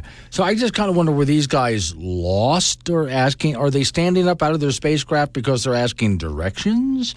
I don't know what the deal is there. Or maybe that's a stopping ground, too. Maybe that's just, a place where you grab something to drink, and I don't know what the urinals would look like for these guys. Is this like a museum or an antique store, or just out of the middle of nowhere? Right in front this guy has a Quonset hut kind of garage. Okay. And I can see off to the side there's a single wide trailer. And out in front of it is where he's built this thing. It looks like the kind of person who had a welding torch and too much time on his hands. Pretty much. Well, yeah. Well, it's providing entertainment for all the people on 789 in both directions. Personally, I think it's real. But okay. Whatever you want to do, Frank, will go. You can decide for yourself what this is. But I now have to drive out there. Thanks a lot, Donna. Yeah. To see it for myself. Now, if you want to know what this looks like, Frank, it's on the Wake Up Wyoming website right now, okay? I got it. Men's junior college basketball from last night. LCCC from Cheyenne narrowly lost to third-rated Salt Lake Community College, 113-112 in overtime. Golden Eagles were led by Brennan Teshoya with 26, so they're 5-3 on the year.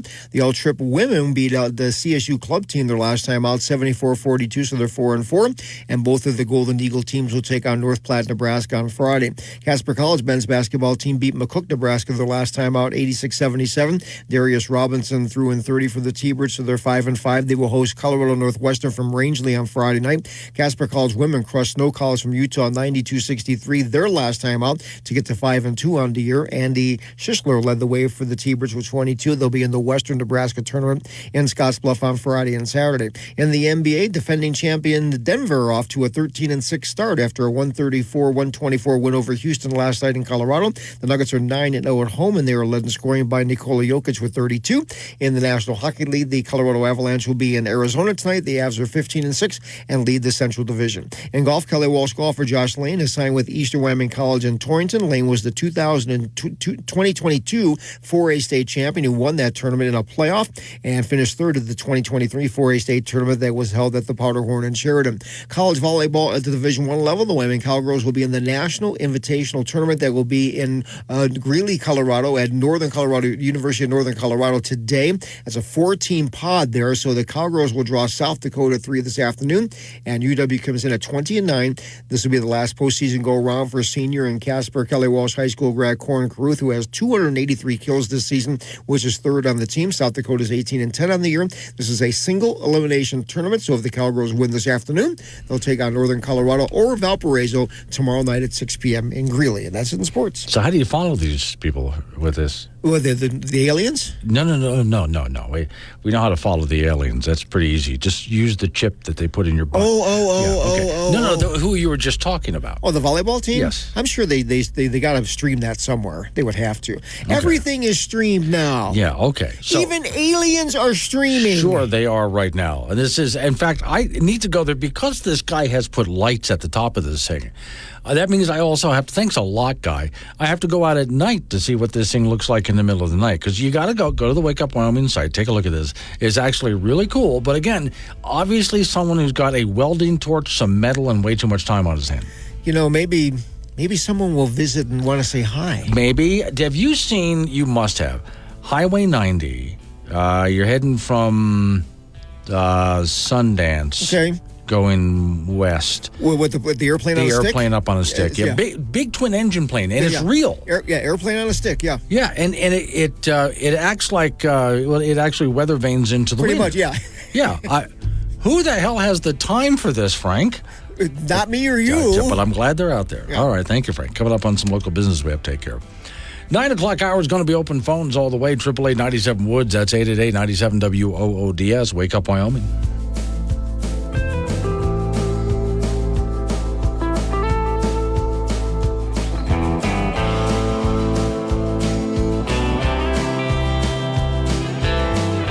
New shout.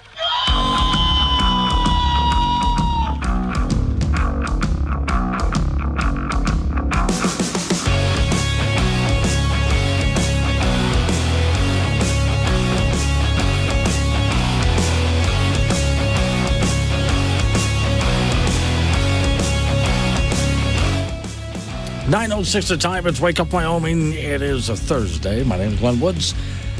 Open phones. 888-97 Woods, the phone number. That's 888-97 WOODS. I'm going to be topic hopping, which means you get to change the topic too. If I'm jumping from one thing to the next to try to clean house a little bit here, you can interrupt me and change the subject. Also, quite a few people send me notes off the Wake Up Wyoming app by using the chat method. Just hit chat and send me a text, and I'll answer back. So, all right. This has taken way too long. Remember, there's this guy named George Santos in Congress. He's the guy, shockingly, to get his position in Congress, he lied about everything. He really completely misrepresented, forged everything on his resume, ran for office, got the job. Now he's in Congress. And he didn't just lie about little things. He lied about massive things. Big time.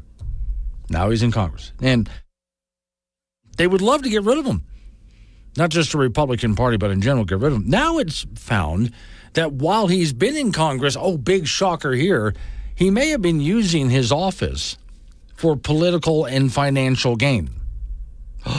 Really? Headline, GOP may finally have the votes to expel George Santos, but Speaker Johnson has reservations, so the Speaker of the House may have... First off, I am all for getting rid of this guy, just so you know. I am, for all the reasons that I just stated. While we're at it, let's apply this to other people. That means if we get rid of him, which I'm in favor of, we would then have to get rid of our president for the same reasons. Yeah. Well, our current president has a history of this, lying and using his office for political and financial gain. Okay, so and then how many other members of Congress can we throw out while we're at it? Story says multiple House Republicans said Wednesday they believe there is now enough to support GOP lawmakers to boot Representative George Santos from Congress later this week. Well, later this week, they better hurry up. It's Thursday.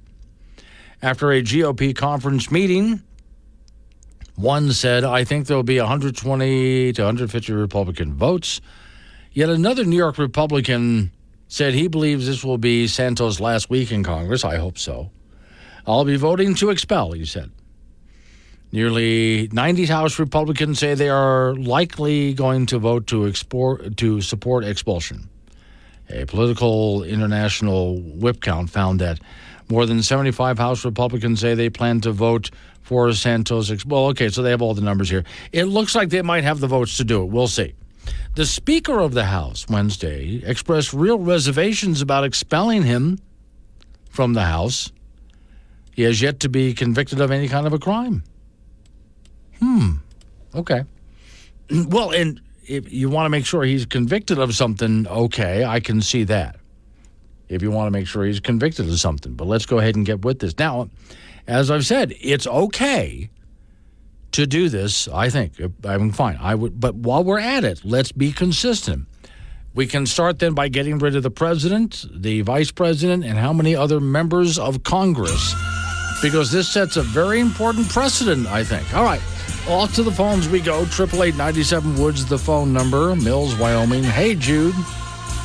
Hey, good morning. I'm on a roll this morning. I told Mary she needed to play the head explosion because I'm on the Cheney train this morning. Okay. I didn't get that. She's got a new book out, Oath and Honor. Yeah. I about peed my pants reading that because it ought to be called Lies I Still Tell. Yeah.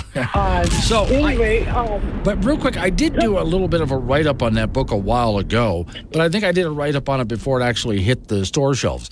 So did you actually go buy it?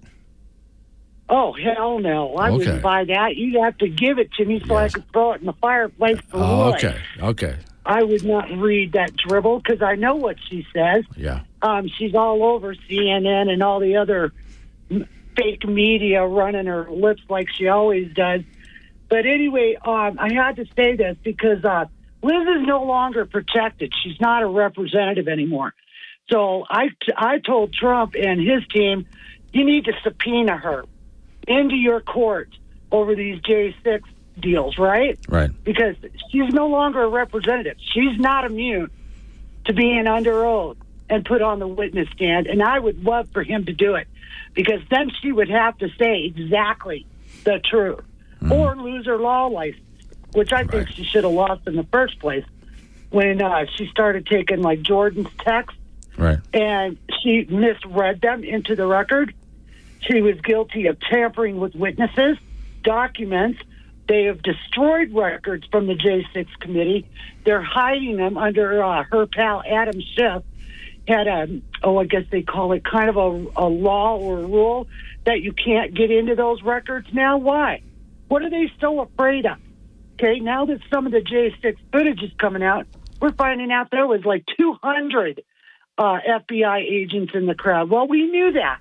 I mean, that one guy, I like to call him Blue Hat Boy, yeah, he was an FBI agent that did this. Hid Hunter Biden's laptop, okay, from the public, from the commission, from the judiciary. Secondly, let's see, where's my other part? Oh, she calls Trump Orange Jesus. and that we're all brainwashed. No, we're not brainwashed, honey. We can spot a crook when we see one. And in your J6 panel was a joke. In fact, 3 of them can be called as witnesses, Murphy and Kinzinger as well. And I would definitely call them. Thirdly, now that Trump is trying to get the depositions and the records from J6, the judge won't give them to him. Can you believe that? He wasn't allowed to defend himself on this crooked panel, and now he can't defend himself in a court of law. And what is this country coming to when people are picked out because they pushed one of his tweets or liked one of his tweets? So we're now under government surveillance for even liking one of Trump's tweets. This has got to stop. And if it means getting rid of the entire top tier of the entire government, I say it's time we do it.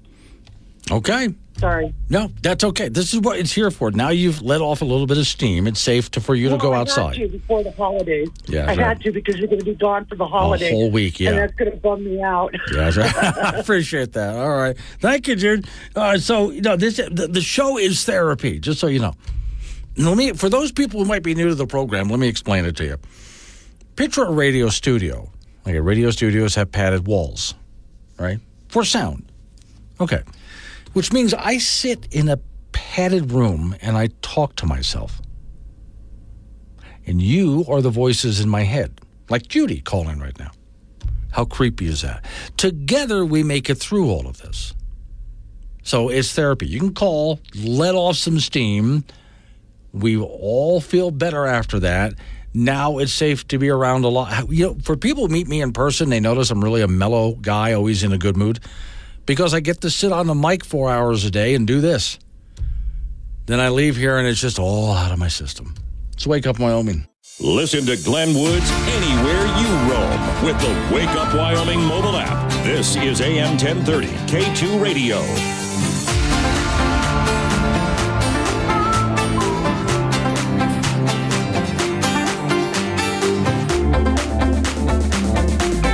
.20 is the time. It's Wake Up Wyoming. My name is Glenn Woods. Thanks for joining me. Remember, let's go way back, way back to the time of segregation. There's a reason I'm bringing this up. It's very interesting who's doing what right now. We're going to go way back to, let me see, it was, what year was this? George Wallace was governor, 1964. When Governor George Wallace opposed desegregation. In other words, there were some black students who wanted to go to a school, and he actually showed up and stood in front of the door with his National Guard saying, those kids aren't allowed to go here. He wanted to keep the schools segregated. Now, of course, at the time, that was your Democrat Party for you. That's who they were. They were the segregationists. Now, we fought a long time through this. Thankfully, we had people like Martin Luther King and so on. We fought really hard for this and eventually got things desegregated. And when I was growing up, the big push at the time was to do what Martin Luther King said.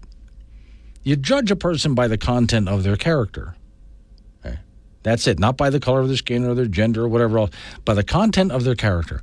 And yes, you can define good character. Why then, in progressive high schools run by a Democrat, are they trying to race segregate classes? And they're doing this in the name of diversity, equality, and inclusion. Really? I thought it was bad enough. A few years back, I was telling a story on the air about how a very liberal college, in the dorms, they wanted to start segregating the dorms by race. Their attitude is, well, we have to protect these minorities from the white people. We had worked so hard for so long to get to the point where it didn't matter anymore. Okay? Race was not an issue. Why are we going backwards here? And it's the same party bringing us back. So the story says diversity, equity, and inclusion policies have grown so diverse that now they include policies that, well, bring us right back to the Jim Crow area, right back to where we started from. A Chicago area school district is attempting to boost academic achievement among black and Latino students by offering black-only and Latino-only classes. No whites allowed. The segregated classes are called affinity classes, and they aim to reduce the so-called academic achievement gap by making Black and Latino students feel more comfortable in class. That's what they say they're doing. We had reached a point where that didn't matter anymore. What if your school was just better and treated kids like kids instead of segregating them? Because what do you think, that the Black and Latino kids are dumber? You shouldn't know. Put them in with everybody else because they're just as smart. Well, as Evanston, Illinois School Board president described the problem this month, our Black students are, for lack of a better word, at the bottom, and they consistently still are. The Evanston, they could have offered extra tutoring, parental engagement programs, all sorts of things. But instead, they think segregating the class is the way to go. That needs to massively backfire on them, in more ways than one. Then there's this headline. Middle school course tells students, this is in middle school, to explore sexual identities and understand the politics of privilege. Is this what you sent your kids to middle school to learn? Nick, how are you this morning? Not too bad, sir. Hey, considering we were both from down south, yeah, and one of the places where I went to school at was Miami Lakes Junior High, right, out in Hialeah area. The school was square. When you walked into it, predominantly for three sides of the hallways, one was predominantly white.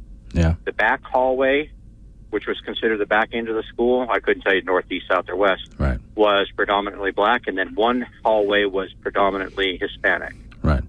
And I remember that when I went to school there, Miami Lakes Junior High, and that's still, when people ask about it, they're like, "What?" And I was like, "Yeah." I said, "Don't ask me why and why they did it, but it was still done that way," and that was 85. Wow. So it was still, people were still pushing the issue then, especially in an area where you have mixed races everywhere. And that would be one of the last things you think they would do. Okay. But I just listening to you talk about this morning, I figured I'd throw that in there. Okay. See, now I was on the other coast. I was over in Fort Myers, going to a high school there. Yes. And we had a lot of racial diversity going on. But I noticed that, everybody kind of gets into their cliques. And so there were the rednecks and, of course, the preps and all this kind of stuff. And there was even some racial cliques and so on. But I did find, for the most part, people didn't care. Among the kids, they just didn't care. If you knew someone and it was a decent person and you liked them, that's all there was to it. And as far as how people achieved in classrooms, it really didn't matter on anything other than how much the kid put into it, not on what their race was. So I noticed a lot less of it on my coast. Yeah, on the classes and the schools and the sports, everybody was mixed. We all did great. Yeah. I didn't know what an auditorium was until I actually moved up here. Yeah. You didn't meet them. Yeah. But it was the school actually separated the students that way instead of the students doing themselves, because you got assigned a locker. Okay. And so it was on the school. All right. Thanks for calling this morning. I appreciate it. Let me tell you a story based on this, and I'll get back to the other one I was talking about. True story. I know I've told this on the air before, something that happened to me. Teacher, this is in high school, had to leave the class for a bit. The principal showed up. Hey, I need to talk about something real quick. And she steps out of the classroom and she says, as she leaves, "Now behave." And we're all in the classroom together, and we're all in our cliques.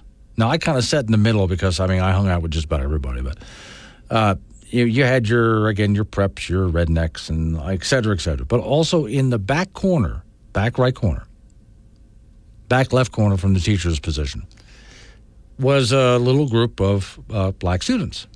Now that the teacher's gone and we're all whispering to each other, and one girl, I did first, actually. I turned around and I noticed that they were kind of whispering, these kids in the back corner, and I could overhear what they were saying. And I said loud enough for everybody to hear, "Are you telling a white joke?"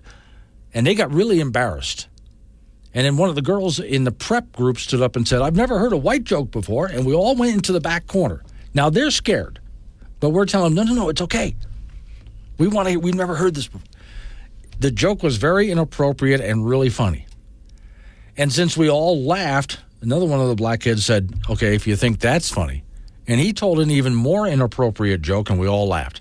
Next thing you know, we're all telling jokes about each other's groups. Now, the teacher comes back in. What's going on? Oh, nothing. We're just telling jokes, and we all went back to our seats. I noticed something over the next few weeks. While we still all sat in our cliques in that teacher's classroom, but out in the hallways after class, barriers had been broken down. Friends had been made. What we needed to get along was not you will be punished if you say or whatever, Instead, we needed to break the barriers down. And it came with very inappropriate humor as we got to know each other and realized, oh, you're not so bad after all, are you? That's what we should be working toward, really. All right, coming up on 9:30, local news coming away right after local news update on the weather forecast. You and I get back into it again. Wake up, Wyoming.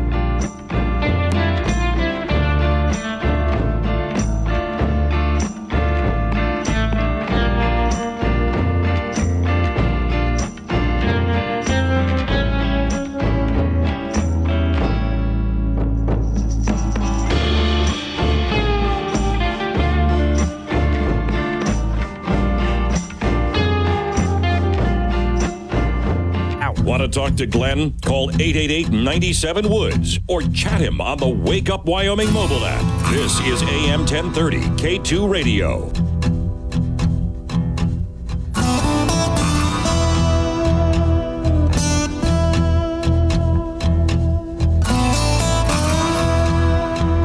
$9:36 the time. It's Wake Up Wyoming. Couple of things real quick here. Changing subject again. First, on the ridiculously large television they put in the studio with me, there was a protest just a moment ago. Some people in New York City protesting that we tax even more the mega wealthy. Well, see, what happened is New York tried to lower some taxes on the mega wealthy, and that's because these people are leaving New York, just like they're leaving Illinois, just like they're leaving California. They're leaving these states because they're just so overtaxed, so they're going galt and just getting out of there. Yeah, so now these people want to tax the rich even more. Well, we have all these things we have to pay for. Well, you're not going to be able to pay for them if you run all your rich people out of town. Grandpa Rich is in Thermopolis. Hello, Rich.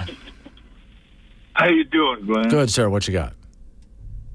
You were talking about Wallace. I'm working on 75 years, and I can remember him. I remember when he got shot running for president. But I like just to add to what you were saying. When I grew up, the South was basically Democratic. Yeah. It's changed over the years. A lot of people from the North moved to the South, a lot on us. Yeah. But, you know where the KKK was from, yeah. Right? Right. The Democrats. Yeah. Well, in fact, it was the Democrat Party was in charge of the South during the Civil War. The Democrat Party started the KKK, and the Democrat Party wrote the Jim Crow laws. Now the Democrat parties are trying to segregate again, but now they're saying it's for inclusion and diversity. Another thing I found interesting watching the History Channel, the Democratic Party or the Southerners, they didn't really want to get into the Revolutionary War. Right. Because they had a good thing going with England buying their cotton. Right, yeah. All right. But anyway, thanks. Right. I just wanted to add that in there. That's fine.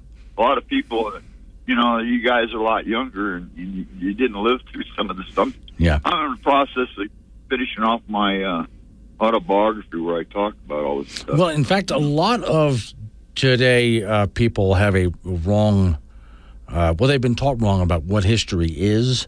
So they weren't there like you. So they don't know what you know, because what they're being told happened back then. They're being told a lie. Most of this stuff really started in Vietnam or during Vietnam. Right. During the 68, that's when these people invaded the Democratic Party and started. Because remember when Trump got elected, a couple of them were running around getting all ticked off. They're going like, well, there goes 50-some years down the drain, Right. And this progressive stuff. But anyway. Right. All right. Thank you, Rich. I appreciate you calling in. Now, on a completely different, this is completely different. I want to play this for you real quick because I want to try to get into it tomorrow. A little while ago, I told you guys about a young man, 9 years old, who had done a study that said that we Americans use about 500 million straws a day, and most of them wind up in the ocean. And, of course, that was complete garbage. But if you remember how the news media ran with it like it was fact.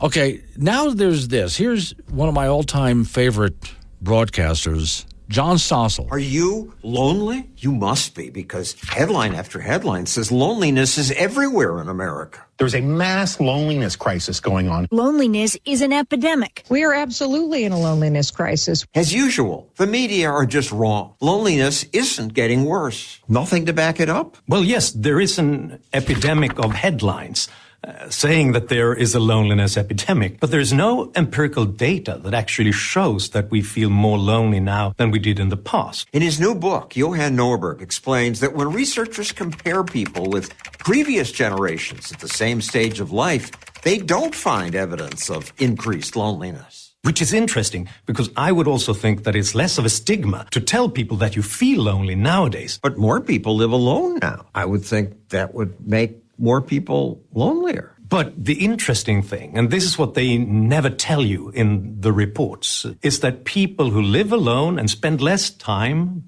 surrounded by other people are also more happy with those relationships. But in places like India and China, where I would think they'd have big families to count on, many more say they have no one. It's the complete opposite of what people expect. In traditional and less market-based societies, between 20 to 30 to 40% say they have no one to count on if they need help. Whereas in the richest and most individualist societies, it's in the low single digits. It's the opposite of what the scaremongers tell us. And, of course, the scaremongers are telling you that you're lonely and we're suffering a loneliness epidemic because of capitalism. Yeah, right. Blame capitalism again. All right, so that's a teaser. We'll get into more of that tomorrow. But once again, here's something that you were told, and it's viral in the media right now, like the 9-year-old who said that we use 500 million straws a day and most of them wind up in the ocean. Completely wrong. Like the whole cult of climate change garbage that you're told and fed constantly. Completely wrong. And some of the other stories we can go through that are just absolutely completely wrong. And yet they keep trying to push these stories on you without checking anything. It sounds good. It's viral. It's going to get your attention. It's going to get you excited. It's clickbait, and they don't care if it does any actual damage. When the story's not true, it does actual damage. They don't care. We'll get into that tomorrow. Let's Wake Up Wyoming. Wake Up Wyoming goes anywhere you do with the Wake Up Wyoming app. Free download for Apple and Android. This is K2 Radio.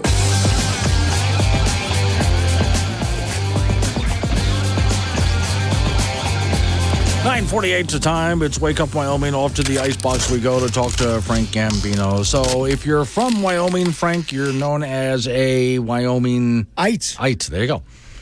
And so there's a list our friend down the hallway, Drew, put up. You just got to go ahead and pick on your state here and decide if you're from whatever state, you're considered a whatever that might be. You're an ite or an iron. Yes. So I was raised like Floridian. I was raised in Florida, so Floridian. Now, I'm not going to get into details, but it made me really nervous when I lived in Tampa. Because? I'll explain it when we're off the air. Texas. You're Texan, yeah. Yeah, okay. Texan, yeah. What do you do if you're from Idaho? I think you're Idahoan. Yeah, that just doesn't work for me, Frank. I think you're an Idahoan. I don't know how that, okay. So it's Anerian or ITE. Arizonian, that just sounds weird. No, is that may be. Yeah. Or see, some of them, now, Oregonian. Yeah, Oregonian. Yeah, it just sounds, okay, no, New Yorker, that sounds perfectly normal. That sounds okay. But why is it who is a Hoosier? It's in Indiana, I know that. Yes, why go with Hoosier? What does that have to do with? It must be because they've been the Hoosiers for decades. Okay. Let's see. Mississippian. Okay, that makes sense. Colorado, and I think we did that one over here. Okay. Is it North Dakota? I think they're just North Dakota. They're Dakotans, North Dakotans. Oh. Yeah. Okay. Some of these, Mississippian, I do understand that. Again, Florida, Virginia, that makes sense. Delaware, that's horrible. Delawarean? No, that's terrible. That is terrible. They need to change that in Delaware. Delawarean. Delaware. What is it? It sounds like something you buy at aisle 9 or something. Now I'm going to really mess with your brain. Connecticut. Connecticutonians. Connecticuter. Connecticuter. Yeah, that's what it says here. Connect the dots. Now, it's bad enough when you're in Massachusetts. I have a tough time spelling Massachusetts. It's so many letters. Yeah, but everyone just calls it Mass. Yes, but Massachusettsian. Wow. No, that's got a New Hampshireite. Okay. Vermont is a Vermonter. Yeah. Okay. Maine is a Mainer. Mainer. Yeah. I would have to, if I was from Maine, I would mariner from Mainer. Yeah. A Mainer who is a mariner. Okay. Now, I completely understood Wyomingite and Floridian. Some of those make sense. Other of these, I'm like, hey, we need to get together and have a state resolution. Yes, for all these names.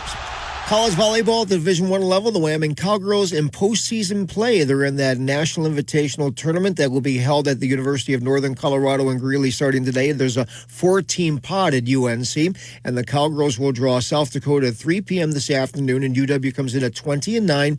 They'll be this will be the last postseason go-around for senior and Casper Kelly Walls High School grad Corin Caruth, who had 283 kills this season, which was third on the team. South Dakota's 18-10 on the year. This is a single elimination tournament. If the Cowgirls win this afternoon, they'll take on either UNC or Valpo tomorrow at 6 p.m.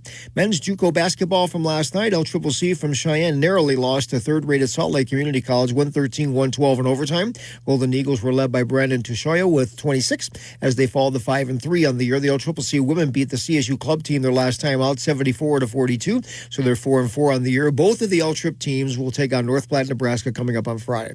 Casper College men's basketball team beat McCook, Nebraska their last time out 86-77. Darius Robinson threw in 30 for the T-Birds, so Casper is 5-5. They will host Colorado Northwestern from Rangeley on Friday night. Casper College women crushed Snow College from Utah 92-63 their last time out to get to 5-2. Andy Schisler led the way for the T-Birds with 22, and they will be in the Western Nebraska tournament in Scottsbluff Friday and Saturday.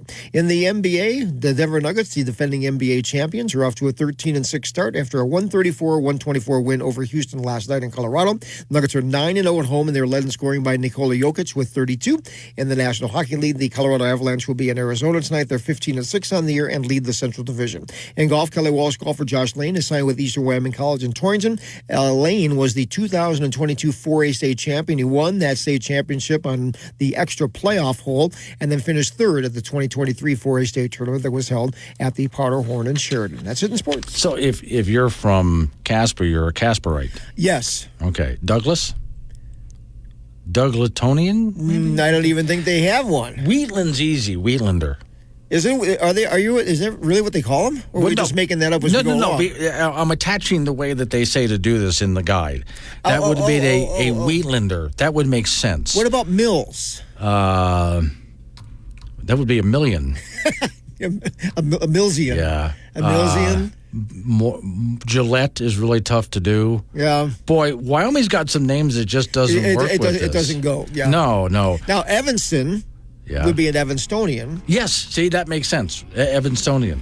And Jackson would be a Jacksonian. Yeah, or Jacksonites. Jacksonites. Yeah, there you go. Jacksonites for that. That would make a whole lot of sense. Something like Superman East or something like that. I'm sorry I can't help you, Cheyenne. I have no idea. No, we have no idea what you guys are on. But come on in and I'll tell you what Tampa. Okay. It's Wake Up Wyoming. No, really, I can't say it on the air. It's Wake Up Wyoming.